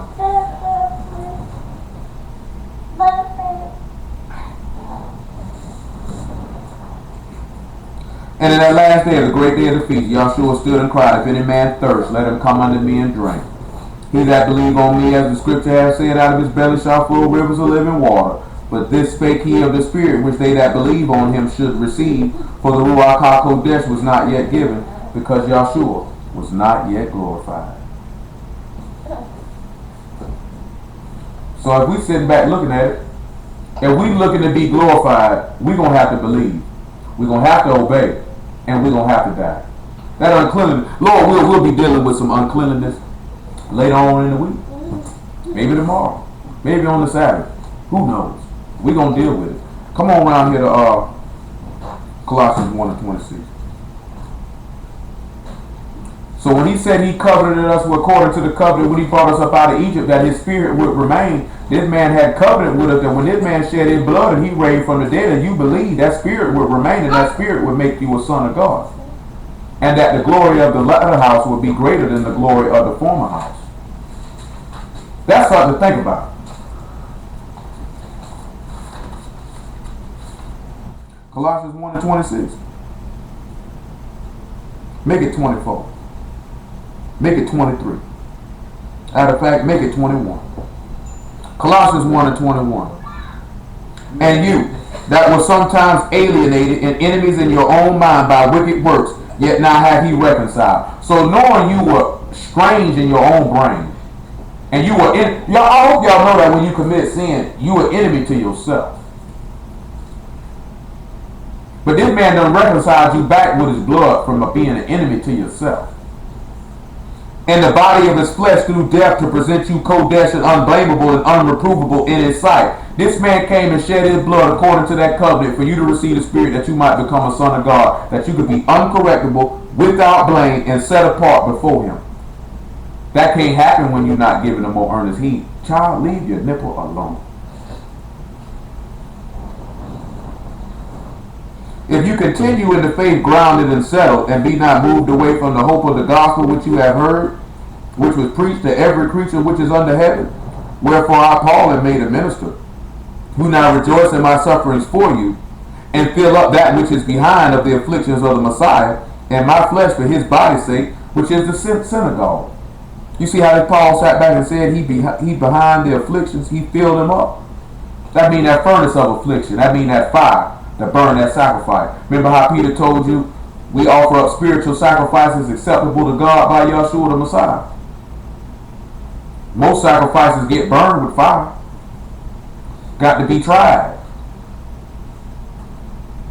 Wherefore I made a minister according to the dispensation of God, which is given to me for you to fulfill the word of God. Even the mystery which had been hid from ages and from generations, but now is made manifest to his saints, to whom God would make known what is the riches of the glory of this mystery among the Gentiles, which is the Messiah in you, the hope of glory, whom we preach, warning every man, teaching every man in all wisdom, that we may present every man perfect in the Messiah Yahshua, whereto I also labor, striving according to his working, which work in me mightily. That's our whole purpose, is to present you to this man perfect. But I don't think some of y'all want to be perfect. How many of y'all want to be perfect? So it's only one person on here want to be perfect. So if you sit back and you know you being warned, and you being taught of this man, why y'all not listening, why you not retaining the information, and why you not obeying? What excuse or rhyme and reason do you have for it? I'd like to know, who got an excuse why?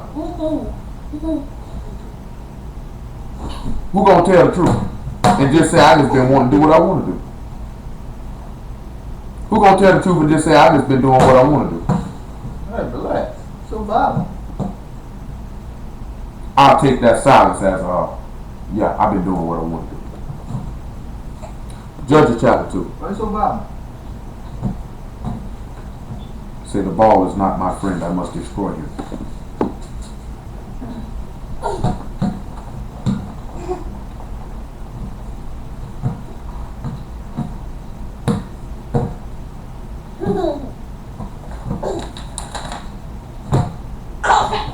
So let's look at Judges 2 and 1 again.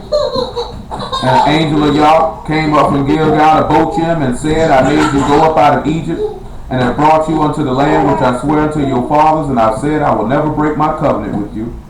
And you shall make no league with the inhabitants of this land. You shall throw down their altars, but you have not obeyed my voice. Why have you done this? He told you don't mess up with these people. He said, but you ain't listened to me. Why have you done this? 2 Corinthians chapter 6, verse 14. Yes, sure.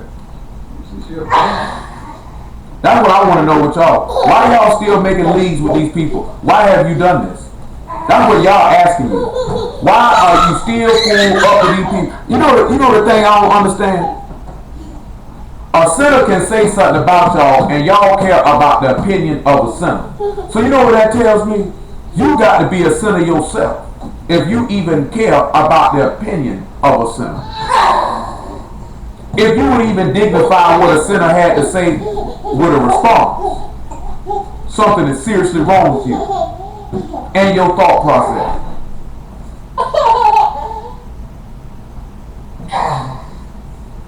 Second Corinthians chapter 6, verse 14. Be ye not unequally yoked together with unbelievers. Make no league with the inhabitants of the land. For what fellowship have righteousness with unrighteousness, and what communion have light with darkness? He said, I separated the light from the darkness. Paul told you the children of the day and not of the night. And what concord have the Messiah with Belial, or what part have he that believe with an infidel? Here's what I was telling y'all last week. Let's read verse 16. And what agreement have the temple of God with idols? For you are the temple of the living God. As God has said, I will dwell in them and walk in them, and I will be their God, and they shall be my people. But see, y'all don't learn the ways of the heathen. Because you feel like I can sin and I'm straight. See, you thought you had learned the way of the heathen. I don't celebrate Christmas. I don't wear no crosses. I don't say Christ. I say Messiah, like that means something. I don't say God. I say Elohim, like that means something. You think that man care about that type of stuff? Don't you know you short? You got to be a sinner to think like that. You more worried about that than actually being set apart, unrebukable, and unblameable in his eyesight and kodesh. You think that man care about that? That man know when you say Christ, you saying anointed one in Greek. No, the people didn't say Messiah. They didn't speak the same language. They're not going to say what we said. They're not going to say Elohim. They didn't speak what we said. They're going to use the word they know. They're going to say God. Just being honest with you. You know what I'm talking about? You got to start looking at, this man ain't looking at what words you use. He's looking at your heart and your behavior.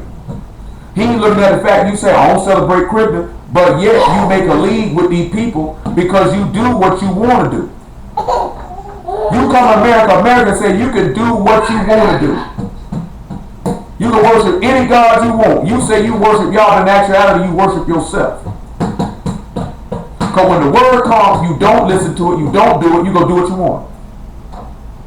And then have the nerve, audacity, God, to talk about a Christian for celebrating Christmas. You know what I'm talking about?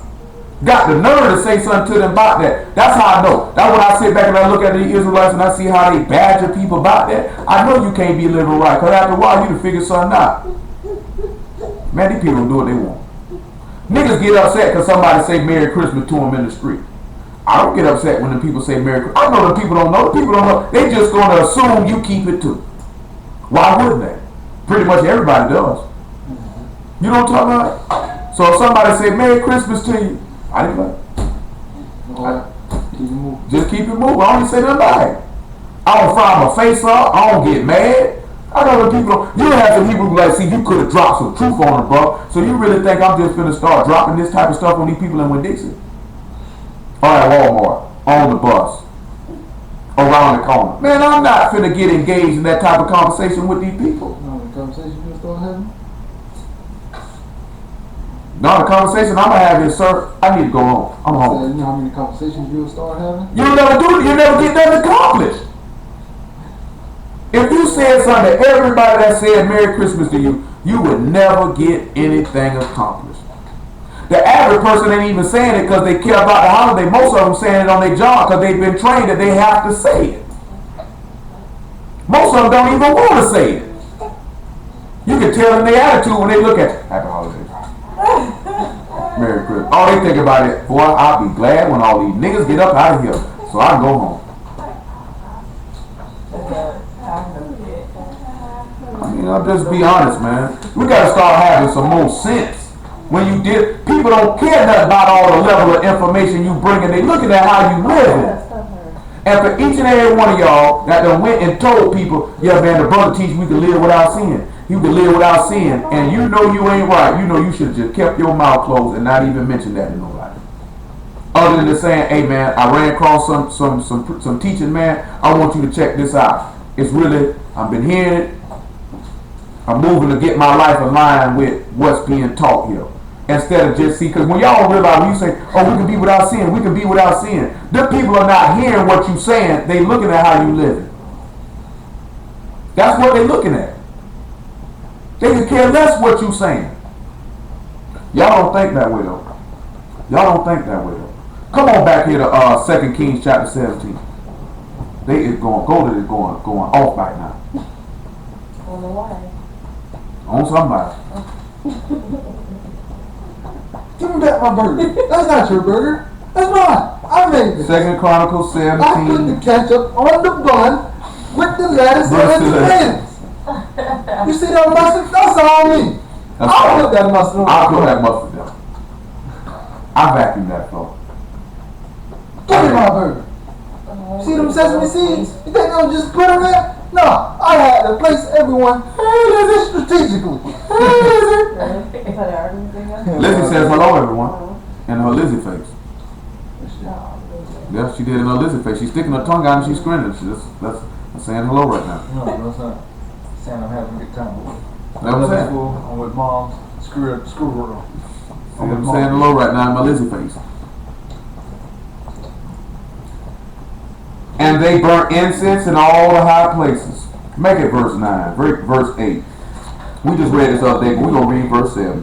For so it was, the children of Israel had sinned against Yahweh their God, which brought them up out of the land of Egypt, from under the hand of Pharaoh, king of Egypt, and feared other gods. This is why in 1 John 5 and 20, he said, little children, keep yourself from idols by verse 21. Because now he's sitting back looking at Yahshua is the one. Matter of fact, thank the Lord. He said, we're going to sit back and we're going to tie that in. He said, the children of Israel sinned against Yahweh their God, which brought them up out of the land of Egypt from under Pharaoh, king of Egypt, fear other gods. Acts 26 and 18. After Acts chapter 26 and 18, Acts 26 and 18 might be sufficient. I'll see how I feel after we read it. Acts 26 and 18.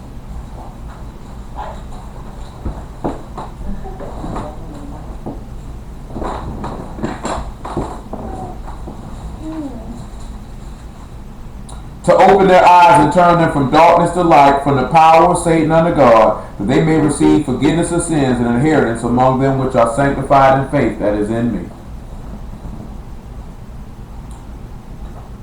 So Yahshua is turning us from the power of being under the hand of Pharaoh, king of Egypt. That would be Satan. He done delivered us from sin. But yet we done went and feared other gods, or respected other gods. We've respected our own way. We've respected our own will, our own way of doing things. That's why he told you, little children, beware of idols. You thinking these idols is talking about worshiping other gods. But really it can be the own things that's in your heart. Because he told you in Ezekiel that anybody who set up an idol in his heart. Some of y'all got idols in your heart. That's what you worship. Really it's will worship. You worship your own way. See, look at Colossians 2. I think he says something about it in Colossians 2.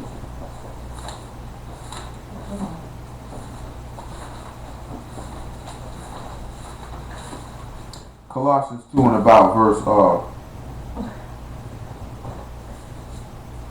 20. Make it 18. Let no man beguile you of your reward, and involuntary humility, and worshiping angels, intruding into those things which ye have not seen, vainly puffed up by his fleshly mind. See, a lot of y'all let people lie to y'all to get you up out of your reward. Just like Satan beguiled Eve out of her reward. And not holding the head, for which all the body by joints and bands have nourishment ministered and knit together, increase with the increase of God. Wherever you be dead with the Messiah from the rudiments of the world, why, as though living in the world, are you subject to ordinances? Touch not, taste not, handle not, which all are to perish with the using, after the commandments and doctrines of men. And that's what a lot of y'all do. You follow after the ways of men, the teachings of men, the ways of the world. You touch it, you taste it, you feel the gods. Which things indeed a show of wisdom, in will worship and humility, neglecting the body, not in any honor to the satisfying of the flesh. So how many of y'all gonna do God's will and how many gonna do your own will? How many of y'all gonna neglect the body not to fulfill the lust of satisfying of the flesh? And how many of y'all gonna keep pleasing it? How many of y'all gonna set the flesh to the side? Come on back over here to 2 Kings. That's what we sitting back looking at. All you caught up on is everybody getting ready for Christmas morning. I don't mess with that junk. You might as well get up with us. You keep doing what you want to do. Verse 8 of 2 Kings 17. And walked in the statutes of the heathen, whom Yah cast out from before the children of Israel, and of the kings of Israel which they had made. And the children of Israel did secretly those things that were not right against Yah their God, and they built them high places in all their cities, from the tower of the watchman to the fifth city. Just like we were talking about last week, you've been doing stuff in secret. Man say, what you doing in the dark, I'm going to bring it to the light. What you whisper in secret, I'm going to scream it on the rooftop. Don't think the man ain't going to expose you. He going to show you right for who you is. That's why he said, blessed is he that watcheth and keep his garment, lest he should walk naked, and they should see his shame. It ain't going to be but a matter of time for the man pull your skirt up, let everybody see your sin now. And they set them up them images in groves in every high hill and under every green tree. And they burnt incense in all high places, as did the heathen whom Yah carried away before them, and wrought wicked things to provoke Yah to anger, for they served idols. Wherefore Yah had said unto them, you shall not do this thing. This man told you to obey his voice and do what he told you to do, and you say, I'm going to do what I want. Yet Yah testified against Israel, against Judah, by all the prophets and by all the seers, saying, turn you from your evil ways and keep my commandments and my statutes, according to all the law which I commanded your fathers, which I sent to you by my servants the prophets. Notwithstanding, they would not hear, but hardened their necks like to the necks of their fathers that did not believe in Yah their God. And they rejected his statutes and his covenant that he made with their fathers, and his testimonies which he testified against them, and they followed vanity, and became vain, and went after the heathen that were round about them, concerning whom Yah had charged them, they should not do like them. And some of y'all feel like, I keep the Sabbath, I don't eat no pork chop, I don't do like them people. But you do though, because your heart is like them. He told you in Jeremiah, the Egyptians and Edom and Ammon are uncircumcised in the flesh. He said, but the children of Israel are uncircumcised in the heart. You just like them. Your heart is defiled. Your heart is, look at Amos chapter 5. I just want y'all to hear something the man say before we go to the Jeremiah 10, so we can get done.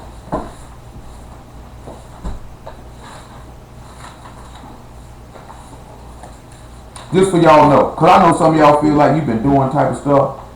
It's Amos 8. Is it Amos 8 that I want? It's Amos 8 and 1. I didn't want y'all to hear what the man said in Amos. Then we go to Jeremiah 10 so we can get there. Amos chapter 8 verse 1. I know I mentioned that Genesis 8 and 22, but not tonight. Not tonight. There's a lot of information in that tonight. Take us off the beaten path, not tonight. Thus hath Yah showed unto me, behold, a basket of summer fruit. And he said, Amos, what see thou? And I said, a basket of summer fruit. Then Yah said unto me, the end is come upon my people of Israel. I will not again pass by them anymore. Y'all know what this man sitting back telling this man just now? He said the sins of the people coming through, I'm not going to pass by them anymore. Y'all gonna keep on thinking that you can stop, not listen to the man, not take heed to what he say, and do what you want. And please believe he not gonna pass by your sins. He gonna visit you. He told you in the law. He said you can commit your sin. He said surely your sins will find you out. Matter of fact, let's look at that. I think it's Deuteronomy 6. Let me make sure. I think it's Deuteronomy 6. Let me make sure.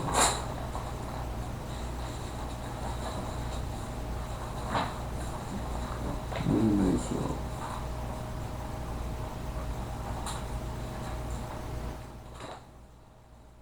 There's something in here, but it ain't what we want. You have to sit back and look at that now. That man said he by no means clearly guilty. And some of y'all just think you can keep on doing what you want, and the man ain't gonna come see you. But the man gonna come see you. And you ain't got enough sense to stop doing what you're doing. It's Numbers 32. Make it 21. Let's see if 21 will work. Leah's learning how to read. She said, I can read. Numbers 32 and 21. And you will go, all of your arms over Jordan before Yah until he have driven out his enemies from before him, and the land be subdued before Yah. And afterward you shall return and be guiltless before Yah and before Israel, and this land shall be your possession before Yah. But if you will not do so, behold, you have sinned against Yah, and your sin, and be sure, your sin will find you out. Now we sit back and look at it. The land will be subdued before Yah. He's driven out your enemies before him. He's driven out death and Satan and sin all out from before you. All you got to do is be guiltless before this man to stand up in war. Put on the armor like Paul told you. See, look at Ephesians chapter 6, because he was telling them about going to war. So let's look at Ephesians chapter 6. He was telling them about going to war, about verse 12. He said, if you go to war, then the land will be subdued and you will be guiltless. He said, but if not, if you're not going to do it, you sin, and your sin going to find you out. See, a lot of y'all do stuff, and you think that sin ain't going to find you out. I don't know why y'all don't think this man going to show you what the lick read with you. Verse 11, verse 10. Because that's what he was telling them, that a lot of y'all had done subdued the land. I went before you and fought. Y'all sure done went and fought the battle for you. He done attained the victory. He has obtained the victory. All you got to do is go in behind him, and you will be guiltless. Remember, he said, by this man's blood, body of his flesh, he to make you kodesh, unreprovable and unblameable in his sight. Yeah. Finally, my brethren, be strong in the Lord and the power of his might. Put on the whole armor of God, that you may be able to stand against the wiles of the devil. For we wrestle not against flesh and blood, but against principalities, against powers, against rulers of the darkness of this world, against spiritual wickedness in high places. Wherefore take unto you the whole armor of God, that you may be able to withstand in the evil day, having done all to stand.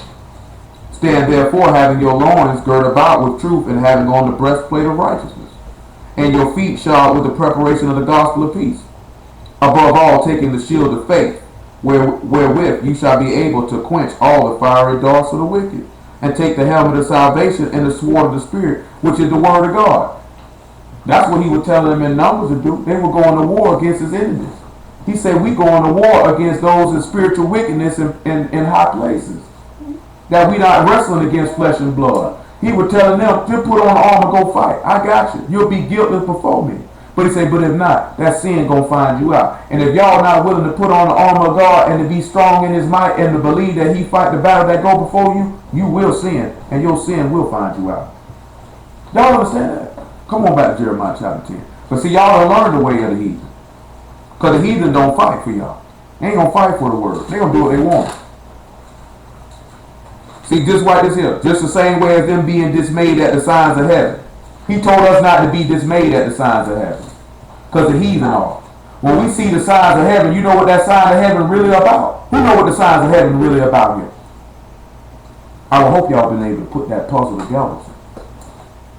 Who know what the signs of heaven really about then? You know. What about you? None of y'all can sit back and tell me what the signs of heaven are really talking about here. You mean to tell me that I just spent the last hour and 42 minutes going through all that and nobody knows what the signs of heaven are? That he told us not to be dismayed at, that the heathen would be. The coming of the Lord. That's what you had to hear? Because he just said he was a sign no wonder, right? He came from heaven. He worked all these signs and the people were dismayed at him. I was going to say, please don't let me know that was an hour and 40 minutes of wasted time. Verse 3. For the customs of the people are vain. For one cut a tree out of the forest, the work of the hands of the workman with the axe. Let's see how the people, the customs of the people were vain. Acts chapter 2 again. What you talking about, Lizzie?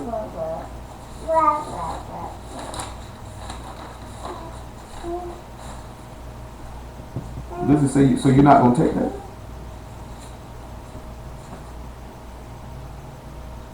Acts chapter 2, let me see what I want. They might not have the verse the way he mentioned it. I thought he referenced it here. It might be in another location.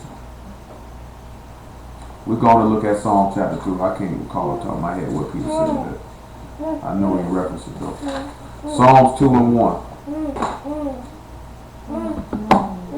He said the customs of the people are vain. That would mean the way of the people, right? They know a course of doing things. Like I said, how y'all sure his custom was to come on and read on the Sabbath in the synagogue. I mean, that was his normal course of behavior.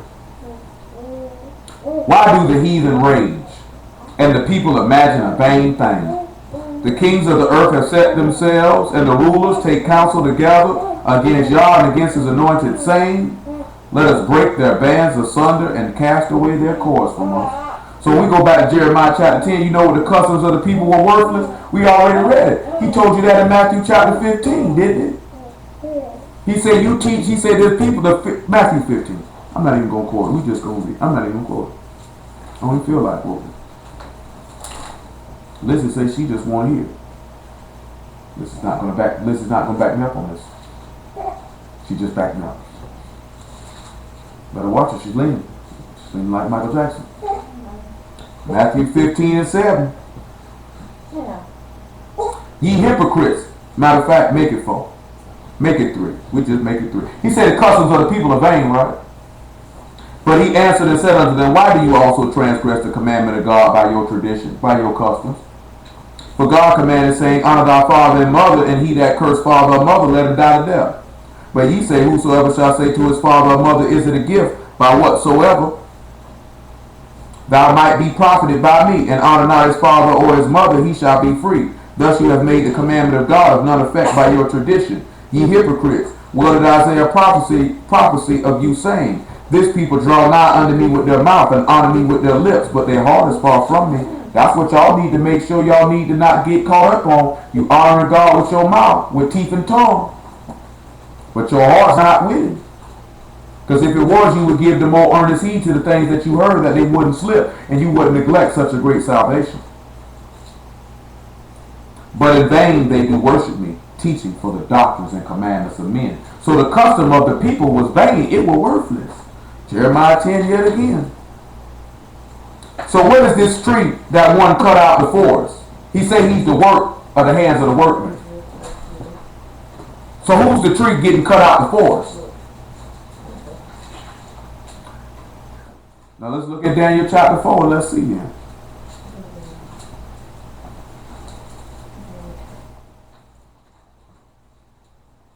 But they quick to tell you this is a Christmas tree. This whole chapter about a Christmas tree. Daniel chapter 4 verse 11. Make it 10. We ain't gonna read all of it. It might be a refresher. We done dealt with it before, but ain't gonna hurt nothing. Thus were the visions of my head in my bed. I saw and behold a tree in the midst of the earth, and the height thereof was great. It didn't say that just Yah was in the midst. Yahshua was always in the midst, wasn't it? Did he tell you in Luke chapter 1 he would be great and the son of the highest? The tree grew and was strong, and the height thereof reached unto heaven, and the sight thereof to the end of all the earth. And it's funny, right? He say the tree grew, right? Say a tree was in the midst of the earth and it grew. And I go over here and I can look in Luke chapter 2, right? Y'all come on over there. Luke chapter 2, hold the Daniel for. I can look in Luke chapter 2 about verse 46. Well, actually about 41. Luke 2 and 41. Actually about 42, but that's where I ain't really we're going to. But let's look at verse 40 though. And the child grew and waxed strong in spirit, filled with wisdom, and the grace of God was upon him. Now his parents went to Jerusalem every year at the feast of Passover. And when he was 12 years old, they went up to Jerusalem after the custom of the feast. And when they had fulfilled the days as they returned, the child Yahshua tarried behind in Jerusalem, and Joseph his mother knew not of it. But they, supposing him to have been in the company, went a day's journey, and they sought him among their kinsfolk and acquaintance. And when they found him not, they turned back again to Jerusalem, seeking him. And it came to pass that after 3 days they found him in the temple, sitting in the midst of the doctors, both hearing them and asking them questions. And all that heard him were astonished at his understanding and answers. And when they saw him, they were amazed. And his mother said unto him, Son, why hast thou dealt with us? Behold, thy father and I have sought thee sorrowing. He said unto them, How is it that you sought me? Wist ye not that I must be about my father's business? They understood not the saying which he spake unto them. And he went down with them and came to Nazareth and was subject unto them. But his mother kept all these sayings in her heart. Yahshua increased in wisdom and in stature, in favor with God and man. Also the verse 40 go along with it. But you see this here? That means he grew and waxed strong. Now you got to ask yourself, why are you not growing and waxing strong in the Lord if you dwelling in it? What's the problem? Back to Daniel chapter 4. Since we're supposed to follow this same similitude, and he was a sign and wonder, and he was the son, and we emanate out the son to be stars, to be sons of God, we're supposed to emulate his behavior. What is the problem?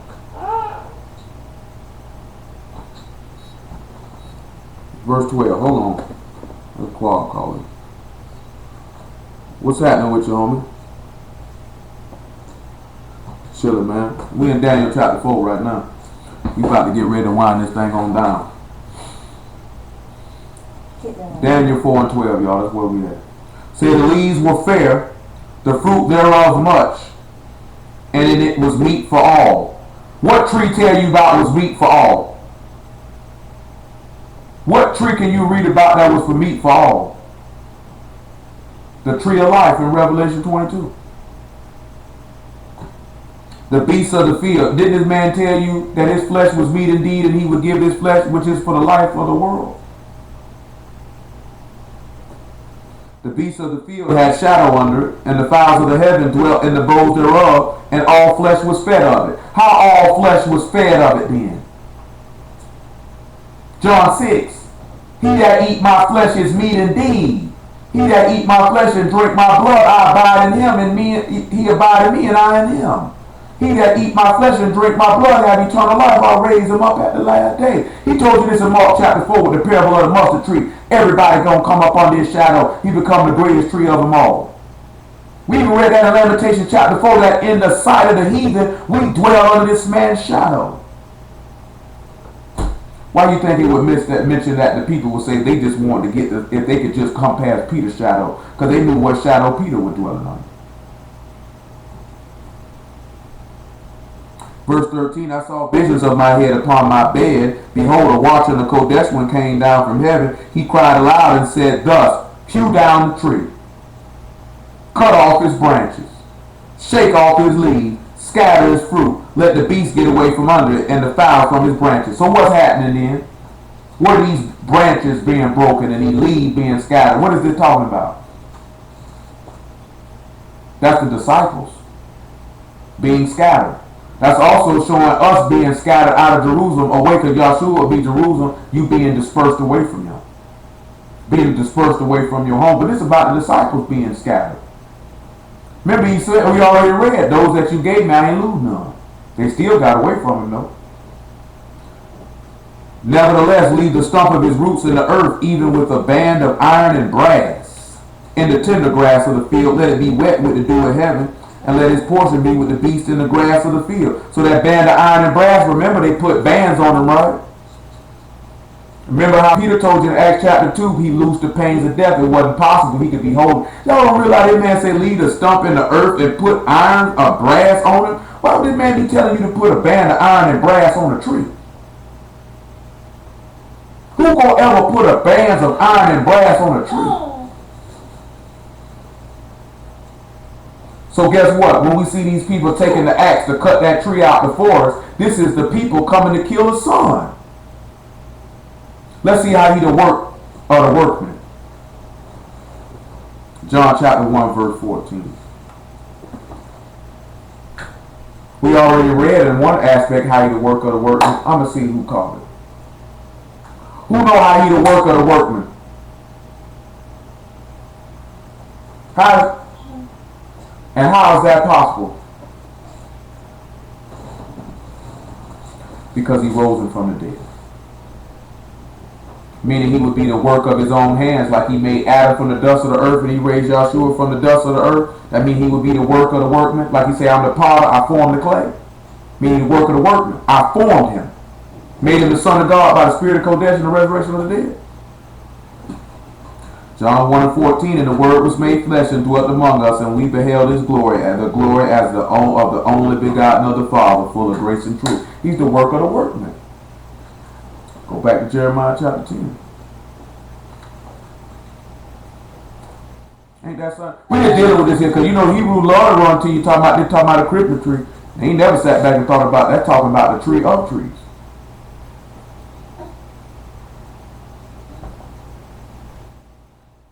Verse 4. They deck it with silver and with gold. They fasten it with nails and with hammers, that it move not. They are upright as the palm tree, but speak not. They must needs be born, because they cannot go. Be not afraid of them, for they cannot do evil, neither is also in them to do good. For as much as there is none like unto thee, O Yah, thou art great, and thy name is great in might. Who would not fear thee, O King of nations? For to thee doth it appertain, for as much as among all the wise men of the nations in all their kingdoms, there is none like unto thee. So now we just sit back and look at it. This man sat back and said the glory of the latter house would be greater than the former. So let's ask y'all a question. Who is decked with silver and gold and fastened with nails and hammers that it wouldn't move? Quad and Trav, y'all hold your feet now. Who is decked with silver and gold and fastened with nails and hammers that they wouldn't move, that's upright as a palm tree? But he don't say nothing. Then he said he needed to be carried because he couldn't go no more.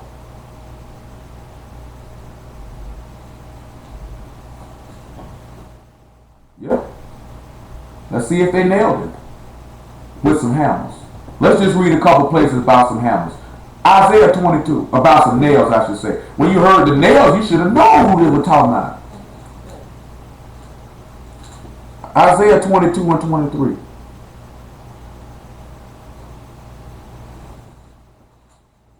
She sleep?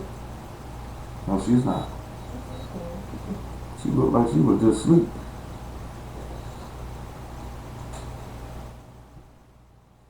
That was buried, just fell off. And I will fasten him as a nail in a sure place, and he shall be for a glorious throne to his father's house.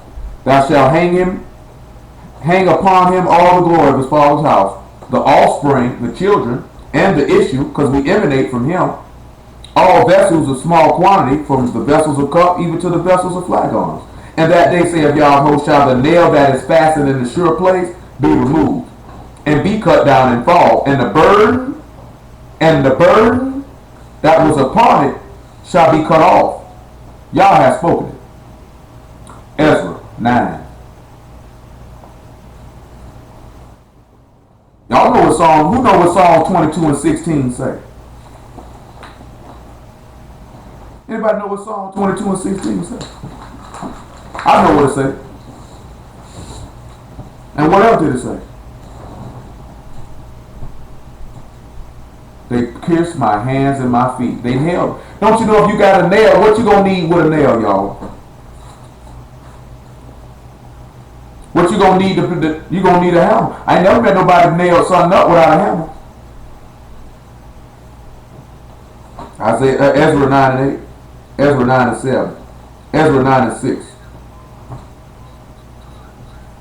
You know they ain't had that. You know they ain't had that. That means somebody got to get a hammer. Somebody pop, pop, pop, pop, pop. And said, "Oh my God, I'm ashamed and blush to lift up my face to thee, my God, for our iniquities have increased over our head, and our trespasses grown up unto heaven.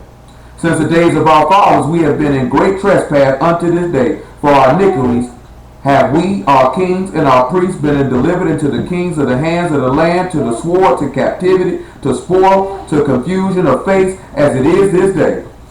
And now for a little space, grace hath been showed from Yah God, to leave us a remnant," there go that residue again, "to escape, and to give us a nail in his Kodesh place, that our God might lighten our eyes." Then we read how that man say to turn you from darkness to light. "And to give us a little reviving in our bondage." Didn't we read how that man say, "If any man thirst, let him come unto me and drink"? "For we are bondmen, yet our God has not forsaken us in our bondage, but have extended us mercy unto us in the sight of the kings of Persia, to give us a reviving, to set up the house of our God, to repair the desolations thereof, and to give us a wall in Judah and Jerusalem. And now, O our God, what shall we say after this? For we have forsaken thy commandment, knowing that the great mercy that Yahshua done showed unto you, and you still gonna fuck it." Now we got Ezra and we got Isaiah telling you about these nails. John chapter 20. Lord will, we got some other stuff. I shared it with the brother yesterday because he said I had mentioned something, he heard me reference something, and we came back and showed it, and Lord will, you either get it tomorrow or you get it Saturday night.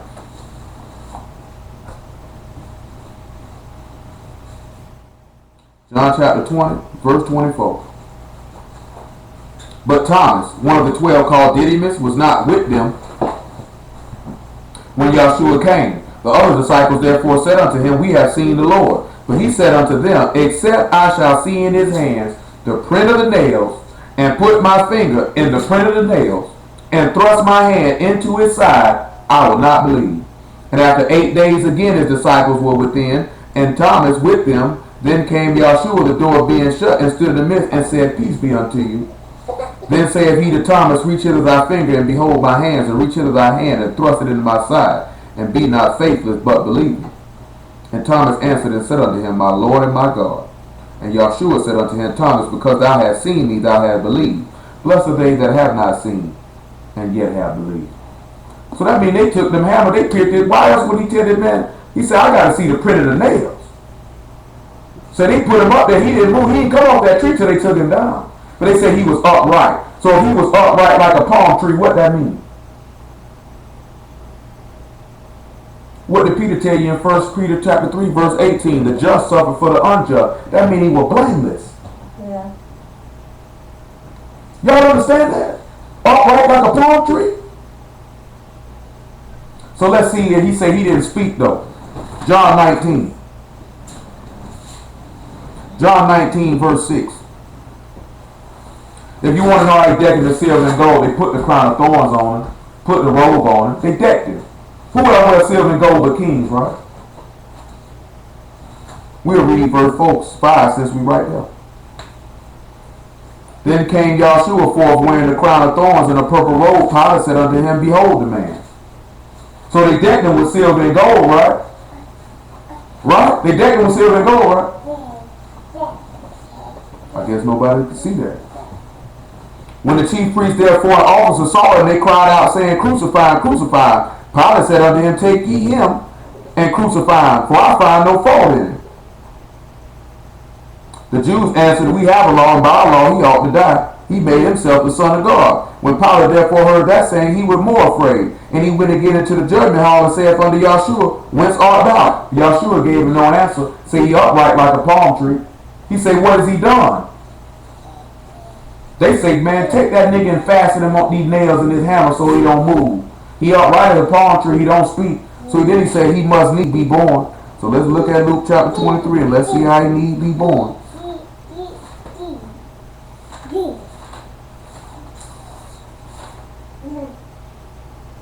Luke chapter 23, verse 23.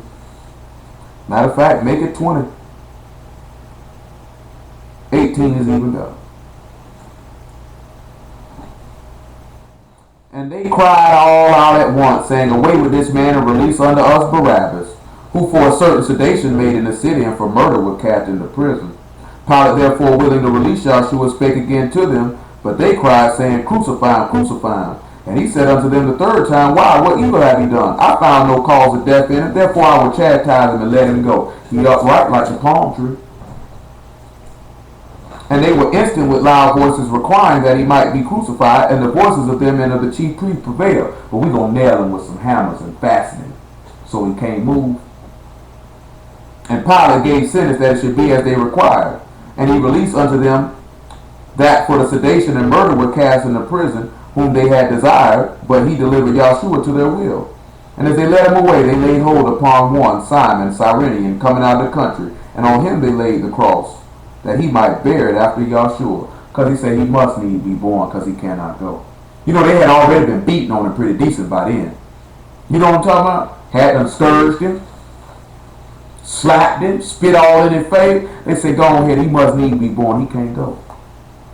He can't go. Ain't that something? I know Quab and Trav like this here. I just hadn't looked at Jeremiah 10 in a minute. When I be seeing them Israelite niggas post that stuff, I just scroll right on past it. But ain't this amazing? This the Son of God in here. He said they can't do evil, neither is it any of them do any good. Them people didn't know what they were doing. They were Sodom's children. They thought they were doing evil, but like what Joseph said, what you thought to do to me for evil ended up being for good, saving many souls alive. Huh? That's what he said in Genesis 50. Say it wasn't in them to do evil or good. See, what they thought was doing good was actually evil. And then they thought that in their evil, that good would come from it, but in actuality, good came from it. He said, don't even fear. Was Yahshua afraid of these people? Or did he not tell them, I must need suffer? Did he tell the disciples that? I must need suffer. He said, Peter, should I not drink this cup? I ain't afraid of these people. They can't do good. They can't do evil. And that's what some of y'all problem is. Y'all so scared of sinners, you worried about what they gonna do. Scary niggas. Swear you the hardest walking. Soft as drugstore cotton.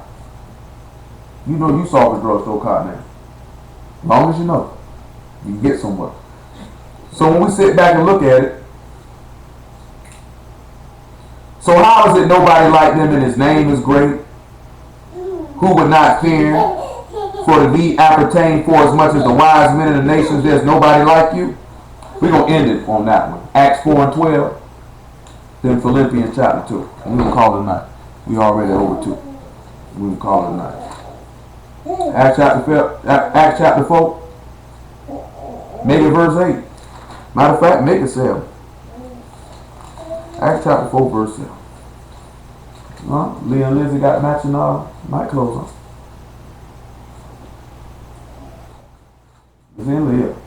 Leah and Lizzie. And when they had set them in the midst, they asked, By what power or by what name have you done this? Then Peter, filled with the Ruach HaKodesh, said unto them, Ye rulers of the people and elders of Israel, if we this day be examined of the good deed done to the impotent man, by what means he is made whole, be it known unto you all and all the people of Israel, that by the name of Yahshua the Messiah of Nazareth, whom you crucified, whom God raised from the dead, even by him did this man stand before you whole. This is the stone which was set at naught of you builders, which has become the head of the corner. Neither is there salvation in any other, for there is none other name under heaven given among men whereby we must be saved. Who's like unto him? Ain't nobody else. He say there is no other name up under heaven given by which men must be saved. Who's like unto him?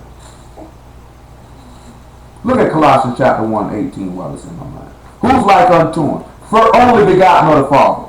Who's like unto him? That's why these niggas don't want to deal with the Lord and cast him away, because they know he ain't like them. Thank the Lord. Then we can look at Hebrews chapter 7. It's always something more come. They say there's none like unto thee, thou art great, thy name is great in might. Can't we just sit back and see them hailing this impotent man that his name is great in might? Even when we look at Acts 19, if I'm not mistaken, well, I think it mentioned Bar Jesus. They were casting out unclean spirits. They walked up and they said, we demand to cast thee out by the name Yahshua, whom Paul preached. The demons got out of them, but the demons said this before they jumped out. They said, Yahshua we know, Paul we know, but nigga, who is you? Y'all done read that before? Let's look. We'll look at Acts 19 in a minute. He said, who will not fear thee? For as much as all the wise men in the nations, all their kingdom, there's none like unto thee. Let me find this in Acts 19 for. But come over to Acts 19 before I read the Colossians. Let me find that what I'm talking about. Yeah, I see it. Acts 19, verse 10. And this continued by the space of 2 years, so that they always dwelt in the age and heard the word of the Lord Yahshua, both Jews and Greeks. God wrought special miracles by the hands of Paul, so that from his body were brought unto the sick handkerchiefs or aprons, and diseases departed from them, and evil spirits went out of them. Then certain of the vagabond Jews, exorcists, took upon them to call over them which had evil spirits the name of the Lord Yahshua, saying, we adjure you by Yahshua, whom Paul preached. And there were 7 sons, one of Siva, a Jew, and chief priest, which did so. And the evil spirit answered and said, Yahshua I know, and Paul I know, but who are you? And the man whom the evil spirit was left on them overcame them and prevailed against them, so they fled out the house, naked and wounded. And this was known to all the Jews and Greeks also dwelling at Ephesus, and fear fell on them all, and the name of the Lord Yahshua was magnified. Who's like unto thee? Thy name is great. Stop. Colossians 1 and 18. Make it 16. 15 even better. Who is the image of the invisible God, the firstborn of every creature? For by him were all things created that are in the heavens, that are in the earth, visible and invisible, whether they be thrones or dominions or principalities or power, all things were created by him and for him. He is before all things, and by him all things consist. He is the head of the body, the synagogue, who is the beginning, the firstborn from the dead, that in all things he might have the preeminence, for it pleased the Father that in him should all fullness dwell. Who's like unto him? Huh? Who's like unto the man? Nobody. He said, who would not fear thee, O King of nations, for thou didst appertain. There is none like unto thee, thou art great, and thy name is great might. He told you this man would be called great. Philippians 2, verse 5, and we call it a night from now. Well, we're going to read John 5 and 39 first, before we start. Philippians 2 and verse 15. Verse 5, I'm sorry. Philippians 2 and verse 5. We call it a night. Thank the Lord for the word. Hallelujah for Yahshua for a little understanding. Let this mind be in you, which was also in the Messiah Yahshua, who being in the form of God, thought it not robbery to be equal with God, but made himself of no reputation, took upon him the form of a servant, was made in the likeness of men, and being found fashioned as a man, he humbled himself and became obedient unto death, even the death of the cross. Wherefore God hath also highly exalted him, and given him a name which is above every name, that at the name of Yahshua every knee should bow, of the things in heaven, and the things in earth, and the things under the earth, and that every tongue should confess that Yahshua HaMashiach is the Lord, to the glory of God and the Father. Who's like unto him? All the kings got to come, and he's the King of kings, Lord of lords, right? But this was by the cribment tree. John 5 and 39, but that was by the cribment tree. You know some Hebrews will snatch all their beard, their hair out their face if we told them they were talking about the Lord and not a cribment tree. How many of y'all think a Hebrew Israelite can handle that?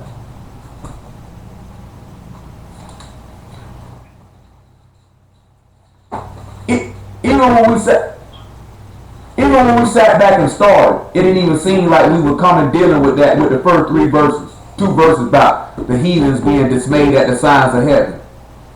It still came back to him because they were dismayed at the signs that he worked, which came from heaven. Because remember, he said, my witnesses in heaven, my record is on high, a sign from heaven. They were dismayed.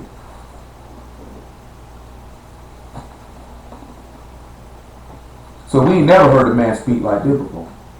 So we ain't never seen a man do the thing that he did. If you be the Messiah, tell us plainly. They were dismayed. Stop. Search the scriptures. For in them you think you have eternal life, and there they will testify of me. And you will not come to me that you might have life. I receive not honor from men, but I know you, that you have not the love of God in you. I come in my Father's name, you receive me not. If another shall come in his own name, him you will receive. How can you believe which receive honor one of another, and seek not the honor that comes from God only? Do not think that I will accuse you to the Father. There is one that accused you, even Moses, in whom ye trust. For had you believed Moses, you would have believed me, for he wrote of me. But if you believe not his writings, how shall you believe my words? Hallelujah for y'all sure for the word. Y'all understood all these things this evening? Well, get a Lord a round of applause.